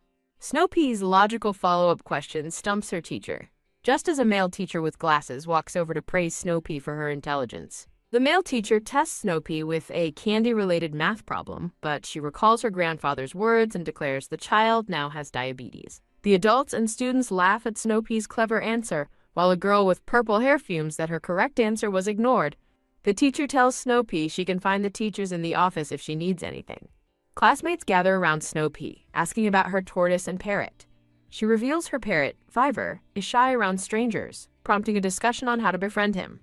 As the other children gather around Snoopy and her parrot, the purple-haired girl watches from a distance, irritated that she's no longer the center of attention. A girl named Cheryl complains to a boy named Harold about Snoopy's popularity, but he grows angry, recognizing she's putting on a whiny act. A new teacher with glasses announces that class is about to start and asks the students to take their seats. Happy to have made new friends, Snoopy sits at her desk and discovers a crumpled piece of paper. Snoopy reads a note from her master, who appears as a spirit, inviting her to eat chicken drumsticks with him later. A hand slaps the desk as a voice insults a Miss Wang, cryptically referencing the 51st element on the periodic table. A boy with purple hair, Harold, confronts the teacher, Miss Wang, blaming his aunt for the family's divorce and cleverly explaining that the chemical symbol for antimony SB is a Chinese insult for an idiot. Enraged, the teacher bans Harold from her classroom, but two other girls swoon over how cool he is as he walks away. After Harold agrees to get food with Snoopy, she recalls seeing the teacher manhandling the purple-haired girl, but decides that eating is more important than getting involved. Snoopy happily announces, "Let's go," as she, Harold, and another boy leave the school hallway. At a restaurant, Harold and Snoopy place a large order for themselves and her pets, but the waiter explains that some ingredients aren't ready yet. Harold confidently flashes a card and offers to pay double, convincing the waiter to prepare their meal in 15 minutes. Snowy excitedly tells Harold he's awesome, but he crosses his arms and grumbles that it was troublesome. After feeding her parrot, Fiver, a delighted Snoopy prepares to devour a massive chicken leg but is told to wait. Harold gently puts plastic gloves on Snoopy's hands before noticing she's drooling with anticipation. As Snoopy eats, she muses that Harold must prefer numbers over language. Meanwhile, back at school, a classmate asks a tired-looking Cheryl if she's all right. Cheryl insists she's fine, though she looks exhausted, as her friend hands her a note. Cheryl reads a love confession from Keith Liu while a dark spirit whispers in her ear, encouraging her to announce it to everyone. Believing it will make her popular, Cheryl stands up in class and declares that Keith Liu passed her a note, shocking him. The teacher, Miss Wang, angrily orders Cheryl to read the note out loud to the entire class. After Cheryl theatrically reads the love letter, the furious teacher sends both her and the boy outside as punishment, demanding their parents come to school. After class, other girls crowd around Cheryl, teasing her about her suitor and asking if her drawer is filled with love letters. Cheryl coyly denies having many admirers while her friends gush that she is destined to become the future Mrs. Psy. Snoopy's master senses a dark vanity emanating from Cheryl and sees an evil ghost attached to her, realizing she'll die in 2 days if he doesn't find Snoopy to help. The kind female teacher asks the male teacher about Snoopy's whereabouts, and he calls over Miss Wang, who defensively claims she isn't responsible for the playful child. The male teacher internally reflects on Miss Wang's discriminatory teaching methods, predicting she will eventually face the consequences of her actions. The female teacher tells the male teacher to leave Miss Wang alone and offers to help him look for Snoopy. At the school food court, Harold confronts Snoopy for following him, but she reveals she's there to catch a ghost, unnerving him as her master spirit appears. Snoopy whispers to a terrified Harold that an evil ghost on Cheryl's head is sucking her dark energy like bubble tea, explaining that some ghosts can come out during the day. Snoopy explains the different types of ghosts, wandering, fierce, and evil, as Harold trembles in fear, seeing visions of them. She concludes her ghost lecture by stating that evil ghosts are the strongest and can appear in daylight, leaving Harold speechless. A frightened Harold tells Snoopy to stop talking, desperately insisting that ghosts can't exist when it's so sunny. Snoopy playfully teases Harold for being scared, then makes it worse by describing ghosts as dolls whose body parts might fall off, causing him to freeze in terror. To quiet her spooky stories, Harold gives Snoopy a piece of candy, sighing in relief as she finally stops talking, just as they're discovered. The male teacher appears, looking panicked as he asks Harold and Snoopy what they're doing since the class bell has already rung. Snoopy claims they left to get food, while a worried Harold, believing the ghost story, asks the teacher to use his phone to call his dad for a ride home. The teacher insists on taking them back to class himself. Snoopy urges Harold to listen, and he reluctantly agrees, trying to act brave. Returning to the hallway, Harold sees Cheryl acting strangely and realizes with horror that an evil ghost is indeed clinging to her, just as Snoopy said. Snoopy observes Cheryl and remarks that she must be full too, confusing Cheryl, while Snoopy mentally calculates how well the large ghost will fill her soul gourd. The teacher begins a lesson on a poem called Village Life, and Cheryl immediately volunteers to recite it from memory. Cheryl flawlessly recites the poem, amazing her classmates, while Snoopy notices the evil ghost on her has grown stronger and is now joined by other monstrous spirits. Snoopy's master reappears and instructs her to tell the teacher that she can also recite the poem, and she agrees. Snoopy proudly tells the teacher she has also memorized the poem, and he invites her to recite it. After Snoopy perfectly recites the poem, her classmates erupt in awe, exclaiming that she is amazing too. The teacher praises Snoopy's smarts, but she clarifies that her master just taught it to her, and she was simply repeating it, though now she has it memorized. As the teacher encourages her, Cheryl fumes in the background, convinced Snoopy is lying and is only being praised because of her family's status. Consumed by jealousy, Cheryl believes the teacher only praises Snoopy due to her family and fantasizes about killing her to become the new princess of the Psy family. Suddenly Cheryl falls backward out of her chair. The teacher asks what's wrong, but Cheryl, looking pale and clutching her head, insists she's fine, while he worriedly notes how frail she appears. Snoopy's master complains to a female spirit about a pretentious child, while Snoopy asks if the new fat ghost will fill her soul gourd. Her master dismisses the ghost as swollen but useless, before turning to a different male spirit holding the Book of Fate. Her master explains the difficult requirements for becoming an evil ghost: a cruel, tragic death, and an eternity of reliving it in the same spot. The male teacher's spirit asks about the master's own death, sensing his terrifying aura, while Snoopy wonders how the evil ghost got so big. Meanwhile, the ghost dismisses the master, confident in her own power. Cheryl confronts Snoopy, furiously accusing her of deliberately moving aside when she tried to push her and then stealing her moment to shine. Snoopy plays dumb, prompting Cheryl to scream that she stole her limelight. Classmates rush to Snoopy's defense, questioning what Cheryl is saying. After panicking that she spoke her thoughts aloud, Cheryl angrily challenges Snoopy to a meeting in the woods after school.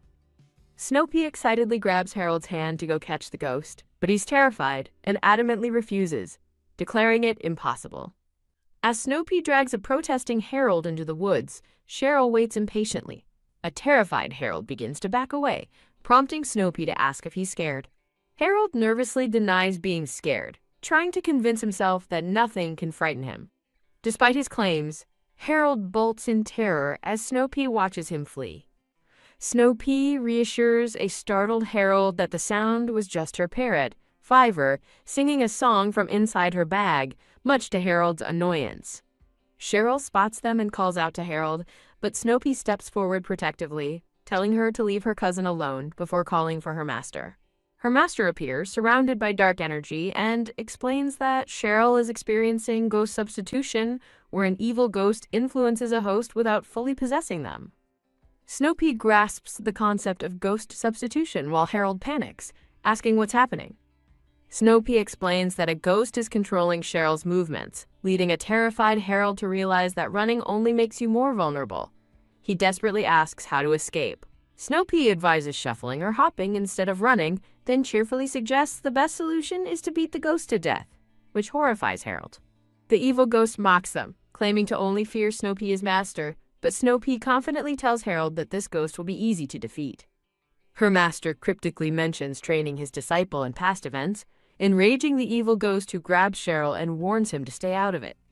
Snoopy leaps into action, tackling the possessed Cheryl and yelling that her master is not an evil ghost. Snoopy's master is visibly touched, musing that this is what it feels like to be defended by his disciple.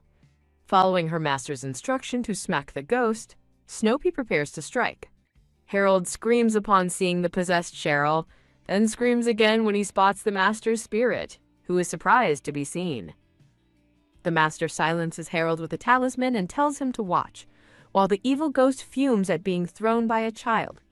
Snoopy argues about being called a what instead of a who. Thud! After being called a thing, an angry Snoopy easily throws the ghost to the ground.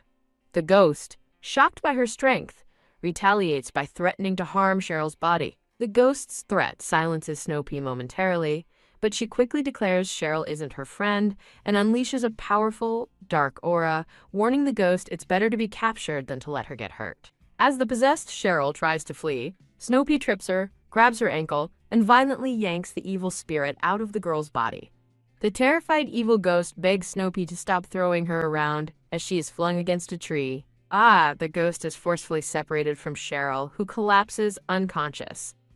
Snoopy complains to her master about how tiring ghost catching is. Harold marvels at his cousin's surprising strength, while the master observes that Snoopy seems born to fight ghosts and asks if she remembers the ghost catcher talisman. Snoopy confirms she remembers the talisman, then uses it to begin sucking the screaming evil ghost into her soul gourd, telling her to stop resisting. The master advises Snoopy to ask the ghost how she died for experience, just as another female spirit appears, criticizing him for wasting energy on a pretentious ghost. The captured ghost insults Snoopy instead of answering, earning a rebound. The master tells Snoopy to seal the gourd for now, and she complies, telling Auntie Fatty to stay inside with Auntie Ugly. Snoopy reports that the large ghost has nearly filled her gourd, so her master offers to teach her how to check its capacity, guiding her hand over the container. Peering into the gourd, Snoopy is amazed to see the new ghost raging, while the previous one lounges calmly. Snoopy realizes the big ghost barely made a dent in the gourd's capacity, and wonders how long it will take to fill, prompting her master to suggest Harold do the math. Harold furiously refuses to do any calculus, but Snoopy and her master reframe it as a simple math problem, eventually tricking him into solving it. After Harold calculates they need many more ghosts, he asks why the gourd must be filled. Snoopy somberly explains that if it isn't, her master will be taken away and she might die. Suddenly concerned, Harold asks if there are more ghosts to catch, but when Snoopy asks if he's worried, he quickly denies it, claiming he just wants to verify his calculations. Gah! Snoopy's master suddenly appears right in front of a startled Harold, asking how he is suddenly able to see him. Harold asks Snoopy where her master went, completely confused when she tells him the master is right beside him. The master muses on the strangeness of Harold's inconsistent ability to see him, while Harold finds not being able to see the ghost even more terrifying. A tall man in a suit approaches with a group of adults and children, demanding to know why Snoopy and Harold are there. The man checks if Snoopy is okay, while one woman blames the children for running off. Another woman rushes to the unconscious Cheryl, desperately trying to wake her as she cries out in pain. An angry woman demands to know who hit her daughter, Cheryl. Harold steps forward, admitting he hit Cheryl, and angrily explains she falsely reported his friend and then acted innocent, while trying to confess her love to him. A teacher defends Harold's actions, but Mr. Sue intervenes, stating that hitting someone is wrong, and the Sue family will issue a public apology and pay for all damages. Cheryl's mother scoffs at the apology, but another parent tells her to be quiet. Meanwhile, the teacher, Miss Lai, fumes that the principal sides with the other teacher, Miss Wang. The principal declares Miss Wang was wrong to use corporal punishment, but she defiantly claims she was just doing her duty, accusing him of siding with Snoopy. Mr. Sue has an assistant reveal Miss Wang's history of misconduct, including taking referral fees from tutoring centers, and threatens a full investigation into the school. As Mr. Sue leaves, Miss Wang accuses them of being overbearing, but the principal silences her, angrily firing her on the spot and ordering her out of the school. As other teachers gossip about the fired and corrupt Miss Wang, Uncle Edwin holds Snoopy and declares that the incident had nothing to do with her. Uncle Edwin thinks resolutely that anyone who dares to bully the Sue family's princess will be made to pay the price. Uncle Edwin offers to take Snoopy shopping, and she excitedly says she needs silver needles for her grandma. She waves a cheerful goodbye to a blushing boy. As Uncle Edwin carries Snoopy toward their car, a man rushes toward them, pleading for Mr. Sue to wait. The man explains he heard how Snoopy saved the unconscious young Master Sai and humbly asks if she would do him a favor. He asks Snoopy to see his mother, who is in a coma. Her master recognizes the woman from her dream, and Snoopy notes the family resemblance, prompting her master to tell her to agree. Snoopy agrees to visit tomorrow, filling the man with hope as he gratefully thanks her for giving his mother a chance. Cheryl cries as her mother tells her to endure the humiliation, explaining they cannot afford to anger the Sue family if she wants to marry into the Psy family, causing Cheryl's hatred for Snoopy to fester. Back home, Snoopy and Harold greet their grandma, and Snoopy proudly pats her very full tummy. After jokingly claiming she ate 10 bowls of rice, Snoopy confesses to eating many desserts, but cleverly reminds her grandma she promised not to get mad. Her grandma lovingly scolds her about eating proper food, inspiring Snoopy to heal her legs. Nearby, a man chides the grandma for spoiling her. The man brushes off the topic to attend a meeting, thinking it's unfair that Snoopy gets treats while he gets scolded. The sun sets beautifully over the sprawling Sioux family estate. A boy sits reading a book as another boy, with dark hair, paces anxiously on the grand staircase behind him. The reading boy tiredly tells the pacing boy to just go see Snoopy, but he defensively denies it, claiming he's just thirsty. The boy finds Snoopy in her room, kicking her legs on the bed and announcing she is trying to lose weight. He finds her chubby cheeks cute, but she explains she must lose weight to eat more later without worrying her grandma. As Snoopy wishes her whole body was a tummy, the boy muses that she's dieting just to eat more. She then startles him by asking a nearby spirit if she died from overeating. Snoopy points right behind the boy, telling him the ghost is there, causing him to jump onto a couch while pretending he's just tired. The master forcibly pulls a spirit from the boy's head, which Snoopy explains was a rescue mission. The female spirit cries that Auntie Fatty ate her. The ghost threatens Snoopy, but her master intervenes, shattering the attack with a blade of light. Crack! Snoopy calmly informs the terrified boy that the ghost's head has just fallen off and rolled to his feet. The boy leaps off the couch in panic, declaring it's too uncomfortable and he needs to sit somewhere else. Now, sitting stiffly on the edge of the bed, the boy nervously claims it's soft here, as Snoopy knowingly agrees. The master threatens the ghost, Ruby Lai, until she reluctantly agrees to tell her story, falsely claiming she was an adopted wealthy daughter. After the master calls her a liar, Ruby admits she was a factory worker who befriended the rich owner's daughter. The master gives Snoopy a scientific explanation of why shrimp goes bad, which she finds disgusting. Ruby recounts the joy of receiving her friend's expensive hand-me-down clothes and jewelry, things she could never have afforded herself. Her envy grew after witnessing her friend effortlessly spend 2 million yuan on clothes, showing her the true scale of wealth. Ruby recalls the thrill of being envied while wearing luxury brands, even though a single coffee cost a full day's wages. She screams that she could never return to a factory dorm after that, as the master notes she'd forgotten her roots. Dazzled by real estate agents, Ruby rented an expensive apartment she couldn't afford, leaving her 2,000 yuan short each month. Trapped by a massive down payment, she called a loan shark, her fear replaced by the pride of being treated like a queen by the agents. While secretly surviving on instant noodles, Ruby reveled in her high-end lifestyle. Snoopy asks why she didn't just ask her rich friend for help. Ruby explains she lied about her background, fearing her friend would abandon her if she knew the truth, which would cut off her supply of luxury goods. She quit her factory job for a low-paying temp position that allowed her to maintain her glamorous facade despite the meager salary. Drowning in debt, she realized her charade wasn't enough and began to impersonate her friend, claiming to be the heir to the Fox Group. After reveling in the attention from her lies, Ruby had a twisted epiphany. Her friend only gave her things to feel superior, just as she now enjoyed doing to others. She concluded her friend must have felt contempt when giving her old clothes, rationalizing that a true friend would have bought her new things.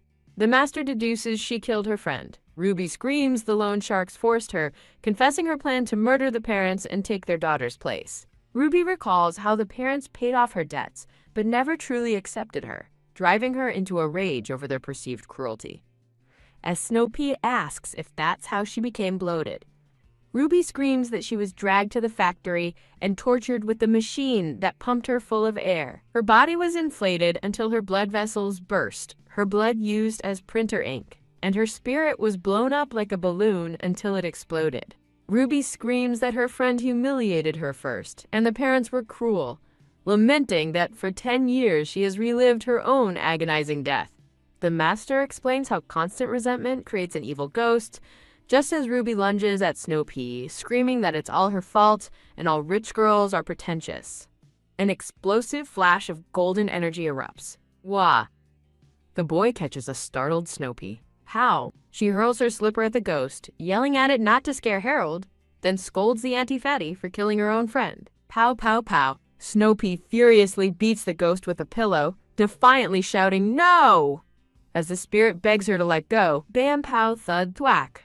Harold watches in awe, calling his cousin an ultra-woman, as she pummels the spirit, who cries out in disbelief that its rebound attack failed. The ghost justifies her actions, blaming her poverty and the world's unfairness for her descent into evil as an unimpressed Snow Pea listens. The master astutely observes that her extreme vanity was merely a mask for her deep-seated inferiority complex. Snow Pea tells her master her soul gourd feels heavy, and he confirms it will soon be full. He then asks why her noisy parrot, Fiver, has gone silent, prompting her to call out for it. The parrot, Kiki, suddenly begins singing its name repeatedly, much to the silent annoyance of the master. The parrot bites the tortoise, forcing Snow Pea to intervene. Harold is amazed when his comment about tortoises not letting go makes it release its grip. Just then, her grandma calls her for supper, and Snow Pea eagerly runs off, hungry after her workout. As the family eats, the master floats nearby, mystified by Snow Pea's ability to enjoy any food with such gusto. Burp. A very satisfied Snow Pea leans back in her chair, happily declaring that she is completely full. Snow Pea tells her grandma she can't eat another bite, but her grandma insists on more soup for digestion, causing Snow Pea to flee the table in protest. Wishing her grandma good night, Snow Pea happily heads upstairs to her room for the night. Noting Snow Pea's growing power, the master gives her a new task for tomorrow. Push. As he enters a room, he suddenly senses the presence of a new ghost. A horrifying female ghost covered in spectral babies appears, menacingly asking Snow Pea if she still recognizes her stepmom. The ghost vows to drag Snow Pea to hell for living a happy life, but Snow Pea stands her ground, emboldened by her master and a powerful bracelet. Snow Pea recalls her large, loving family and finds her courage. Her master watches gravely, knowing the ghost, Cindy Mew, is dangerously tormented by past trauma. As the ghost lunges to attack, Snow Pea bravely declares she will fight back. Bam! An unseen force suddenly slams the ghost to the floor. Confused, the ghost is grabbed by the legs and pulled forcefully by an invisible power channeled through Snow Pea. Ah! The ghost screams as she is stretched. Ah! The ghost screams as Snow Pea's power tears at her, leaving her defeated on the floor. The master admits he underestimated the little girl's bravery. The ghost shrieks at the crying baby spirits to get away from her. Snow Pea recognizes one as the brother her stepmom framed her for killing and wonders about the other 4.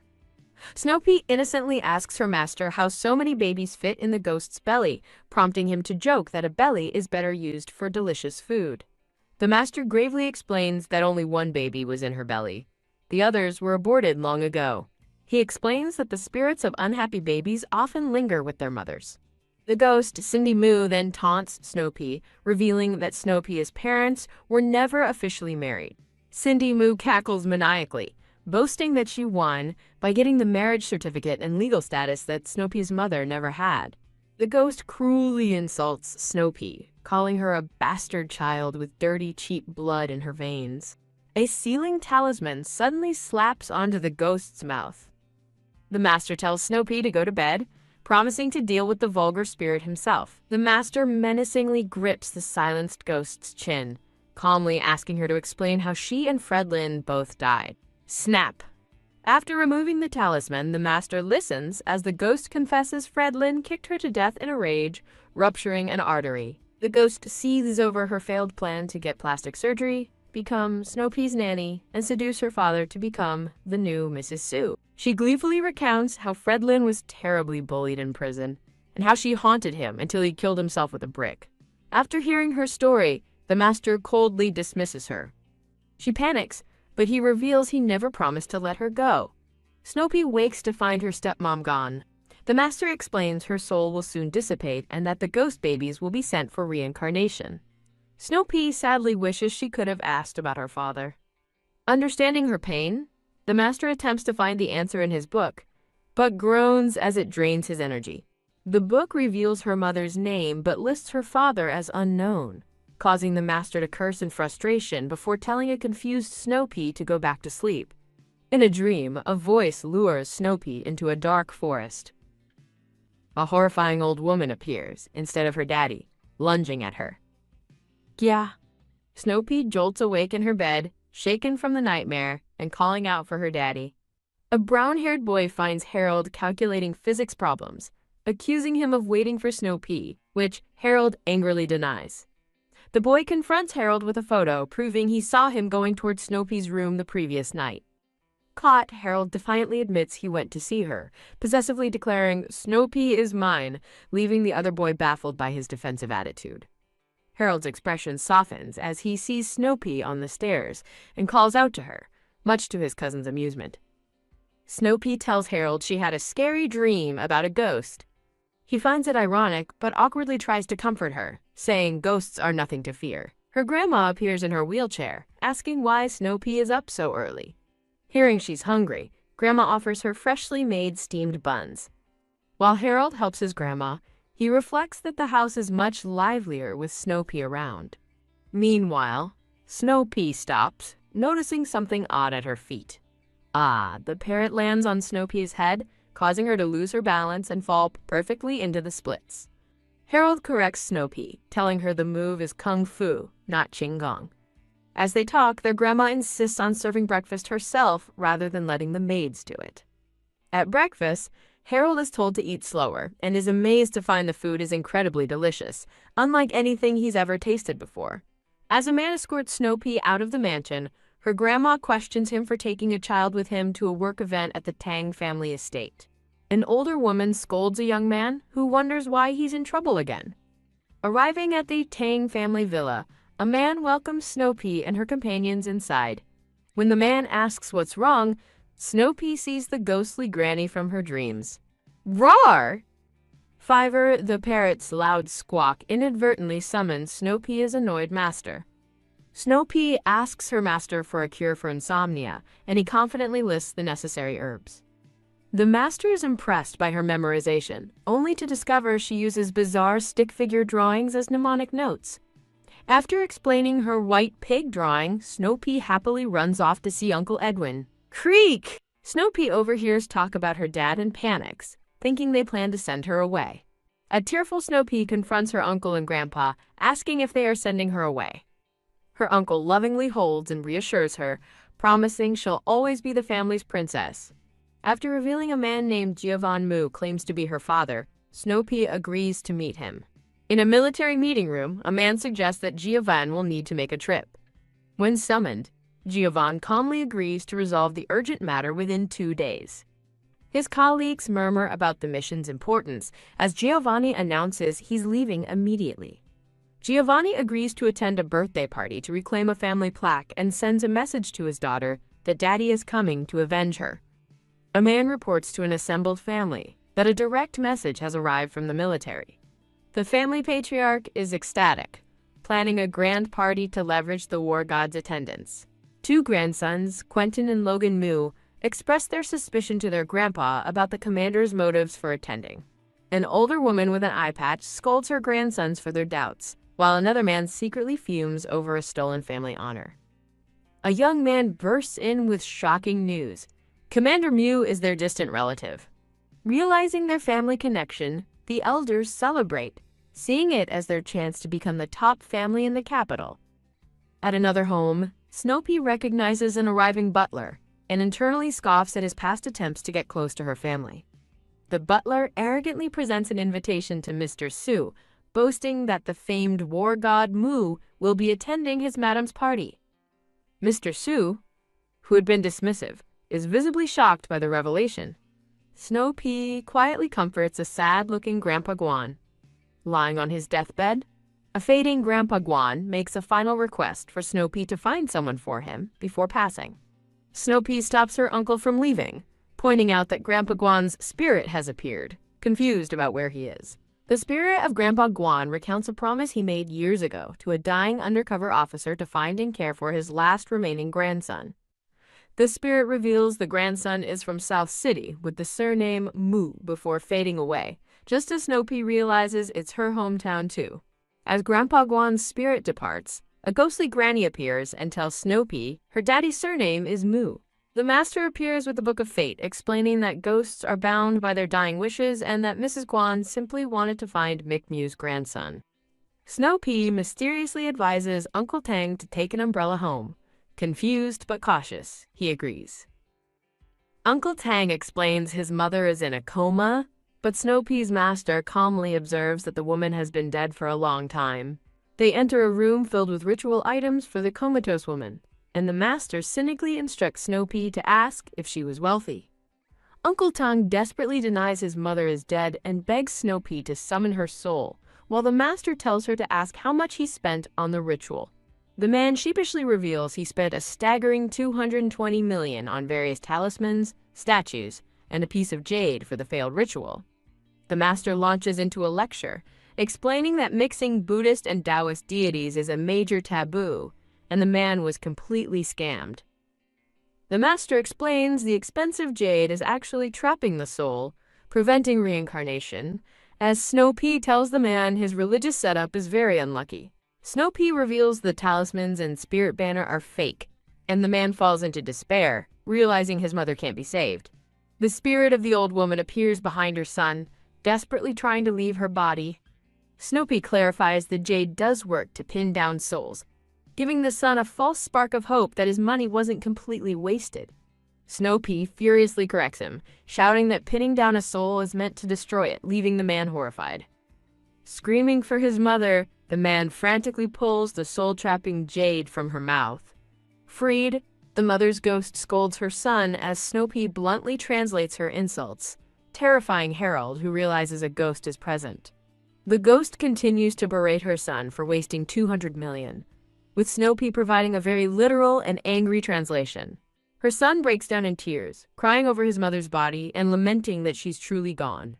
As the man grieves, the master philosophizes about letting go, while Snoopy bluntly tells him to stop crying because he looks ugly. The ghost thanks Snoopy, who demands an apology for being scared first. The spirit obliges and apologizes. The master offers to teach Snoopy a new spell that will allow the ghost to speak directly through a human. The master begins teaching Snoopy the spell with a bizarre, dance-like chant, leaving the onlookers completely baffled by their strange performance. The master laughs heartily at Snoopy, who angrily accuses him of tricking her yet again. To appease her, the master offers to teach her how to reanimate the dead, a proposal Snoopy accepts with a threat, while her uncle and cousin watch on, feeling less afraid. Inside, dark ethereal tendrils swirl ominously around the body of the comatose old woman. Wow. As the boys mistake the bed's movement for resurrection, Snoopy asks the others to leave, allowing a ghostly voice to call out, "My son." Her son stands before his mother's possessed body as she sits up, cautiously asking if it's truly her. The mother's spirit delivers a final message, telling her tearful son to let her go and to find a boy with the surname Mu, who holds something important for Snoopy. After the spirit departs, the man promises to fulfill her wish. Outside, Snoopy silently wonders about the fate of another person mentioned long ago. While the master reads from a strange book, Fiver the parrot's squawk of "Mountain Demon" makes Snoopy worry her father might be a monster. Deciding she must accept her father regardless, Snoopy and a now cheering Fiver say their goodbyes and depart with her uncle and cousin, Flutter. As Snoopy predicts good fortune for her uncle, a man in a distant room regrets arriving too late to save Mr. Guan and vows to find his heir. On a phone call, Giovanmu learns of Mr. Guan's mysterious death, the presence of the Su family, and a connection to a solved case, deepening the intrigue. Giovanni then orders a thorough investigation into everyone present at the scene, with a particular focus on Edwin's niece. The next morning, Snoopy explains to her grandma that her early start was courtesy of her pet parrot, Fiver, singing a song about ducks. In another room, her uncle and grandpa discuss Snoopy's heritage, revealing her father was likely McMoo, a heroic undercover agent whose family honor was usurped by his cousins after his death. Wary of the arrogant Mew family's influence, her grandpa decides the best course of action is to let Snow Pea meet them and choose her own destiny. At the breakfast table, the other children are surprised and slightly annoyed to find that Snow Pea is already up and gone for the day.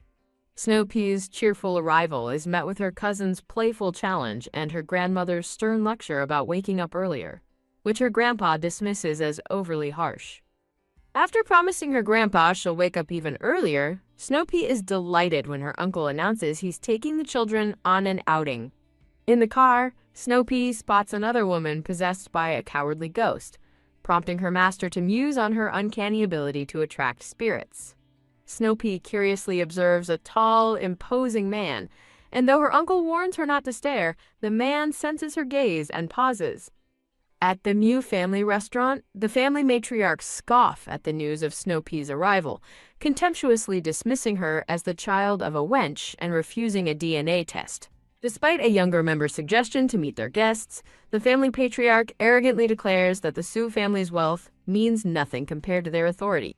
After Mr. Zhang delivers the family's harsh rejection, a confused Snow Pea asks her anxious uncle why they were there in the first place. Her uncle admits the visit was a failed attempt to find her father, leading Snow Pea to firmly declare she doesn't want a dad from such a cruel family. To lift her spirits, her uncle offers to take her to an amusement park, an idea she enthusiastically accepts, asking to bring her cousins and pets along. Back at the restaurant, the Mew family condescendingly considers meeting the visitors after all, only to be told they have already left. The matriarch sneers at their lack of patience, expressing relief that they won't have to deal with the little menace. The patriarch shifts his focus to forming an alliance with a powerful war hero who shares their surname, but his son warns that the man seems to have a grudge against their family. The son then reveals the war hero is also the head of a reclusive elite family, a fact that stuns the arrogant patriarch into silence. The scene transitions to the bright, cheerful gates of a massive amusement park. Upon arriving, Snow Pea's master explains that the strong positive energy of the park is too uncomfortable for him, so he's going to find a quiet place to nap. Snow Pea's cousins excitedly wave her over, challenging her to a race up the giant slide. While Harold deems the slide childish, two young women nearby swoon over the handsome Uncle Edwin, mistaking him for the children's father. One of the women fantasizes about being his wife, but her friend sternly reminds her that handsome gods are meant to be admired from a distance. Uncle Edwin tells Harold to watch his cousins while he takes a phone call, as Snow Pea quietly wishes her pets could have joined them. Snow Pea wistfully imagines how much Fiver and Grandpa Tortoise would have loved the park, sad that pets aren't allowed inside. A tense situation arises when a girl cuts in line, stubbornly refusing to move and taunting Harold when he calls her out. Snow Pea intervenes, calmly telling the girl to go to the back of the line, but the girl defiantly refuses. Wah! The argument escalates when the line cutter violently pulls another girl's hair, callously dismissing her pained cries as annoying. The girl's mother storms over, angrily accusing the other children of being violent, just as Uncle Edwin returns to ask what happened. When the mother blames Snow Pea, Uncle Edwin's expression darkens as he icily asks if they too would like to be taught a lesson. Following a tense apology, the other family leaves while muttering insults, which angers Harold. But Uncle Edwin calmly clarifies the park has no VIP tickets. The children dismiss the rude woman and her family, eagerly turning their attention back to the playground now that it's their turn. As the kids begin to scale a small climbing wall, Uncle Edwin reminds Harold of his duty to watch over his younger cousins. A cousin doubts Snow Pea's climbing ability, but Snow Pea confidently tells her to watch, leaving Harold to marvel at her newfound assertiveness. The boys stare in disbelief as the supposedly fragile Snow Pea effortlessly zips up the climbing wall, leaving them all behind. Gathered at the top of the slide, the children excitedly declare their positions, with Snow Pea claiming first place for the ride down. Woohoo! Shouting with glee, the four cousins slide down together in a happy tangled heap. Wow! After Herman declares the slide was just so-so, the girls eagerly pull him toward the roller coaster for a bigger thrill. While one cousin finds the roller coaster underwhelming, Harold is lost in complex calculations, trying to determine the physics required to see ghosts on the ride. While the girls enjoy the drop tower, Harold is lost in thought, calculating the physics required to see ghosts on the ride. As his cousin enjoys the carousel, Harold morbidly concludes his ghost sighting calculation. Crashing at the speed of light is the only way. While resting on a bench, Harold theorizes about magnetic fields and ghosts, as one cousin playfully insults another's stubbornness, much to Snoopy's innocent amusement. After accidentally insulting himself while correcting his cousin, Harold spots a woman in red walking strangely, renewing his interest in ghost theories. The children recognize the woman from the line-cutting incident, but Snoopy sees a ghost on her shoulders, terrifying Harold into making an excuse to flee. The possessed woman approaches and apologizes for her earlier behavior. Snoopy calmly accepts and asks her name while her cousins look on in terror. The woman, Chara, explains the rude children are relatives she felt obligated to bring to the park, prompting Snoopy to ask why she couldn't just refuse. Chara laments that it's difficult to refuse relatives, leaving Snoopy to silently wonder why adults force themselves into unhappiness. The children criticize Chara's absent husband for choosing to go fishing, comparing his selfish behavior to that of an undisciplined child. Chara explains she avoids fighting with her husband to focus on her work as a novelist, since she is the sole breadwinner, a reason Snoopy finds puzzling. Chara's rude relatives arrive and aggressively demand a seat on the bench, but Snoopy's cousin defiantly refuses to move. As the rude woman insults the children's upbringing for not moving, a menacing Uncle Edwin appears behind her and asks if she has a problem with him. Intimidated by Uncle Edwin's dark aura, the woman complains to Chara about the park, and Chara tries in vain to de-escalate the situation. Uncle Edwin sits down with popcorn and coldly tells the rude woman to leave the park if she doesn't want to be there. As the woman storms off, muttering insults about the rich, her spoiled daughter throws a tantrum, demanding juice immediately. Worried about the possessed woman, Snoopy is secretly given popcorn by her uncle, much to her cousin's vocal disapproval. Before leaving, the children all decide to use the restroom, leading to a brief, playful argument between the boys and girls over proper etiquette. While waiting for her cousin in a smelly restroom, Snoopy comically arms herself against the odor with a headscarf, earning a lecture from a stranger about keeping promises. After their smelly ordeal, the girls emerge from the restroom, and Uncle Edwin dryly comments on the park's questionable hygiene. Uncle Edwin is unfazed when Snoopy asks for help finding the possessed woman's address so she can catch a ghost, agreeing immediately to her strange request. The scene shifts to a military office, where a man learns of Jade Sue's death, certain he recognizes her from a recent encounter by her familiar eyes. After learning that Jade Sue was lost in South City, the same place Snoopy came from, the man looks at the girl's photo and has a stunning realization. Snoopy is his daughter.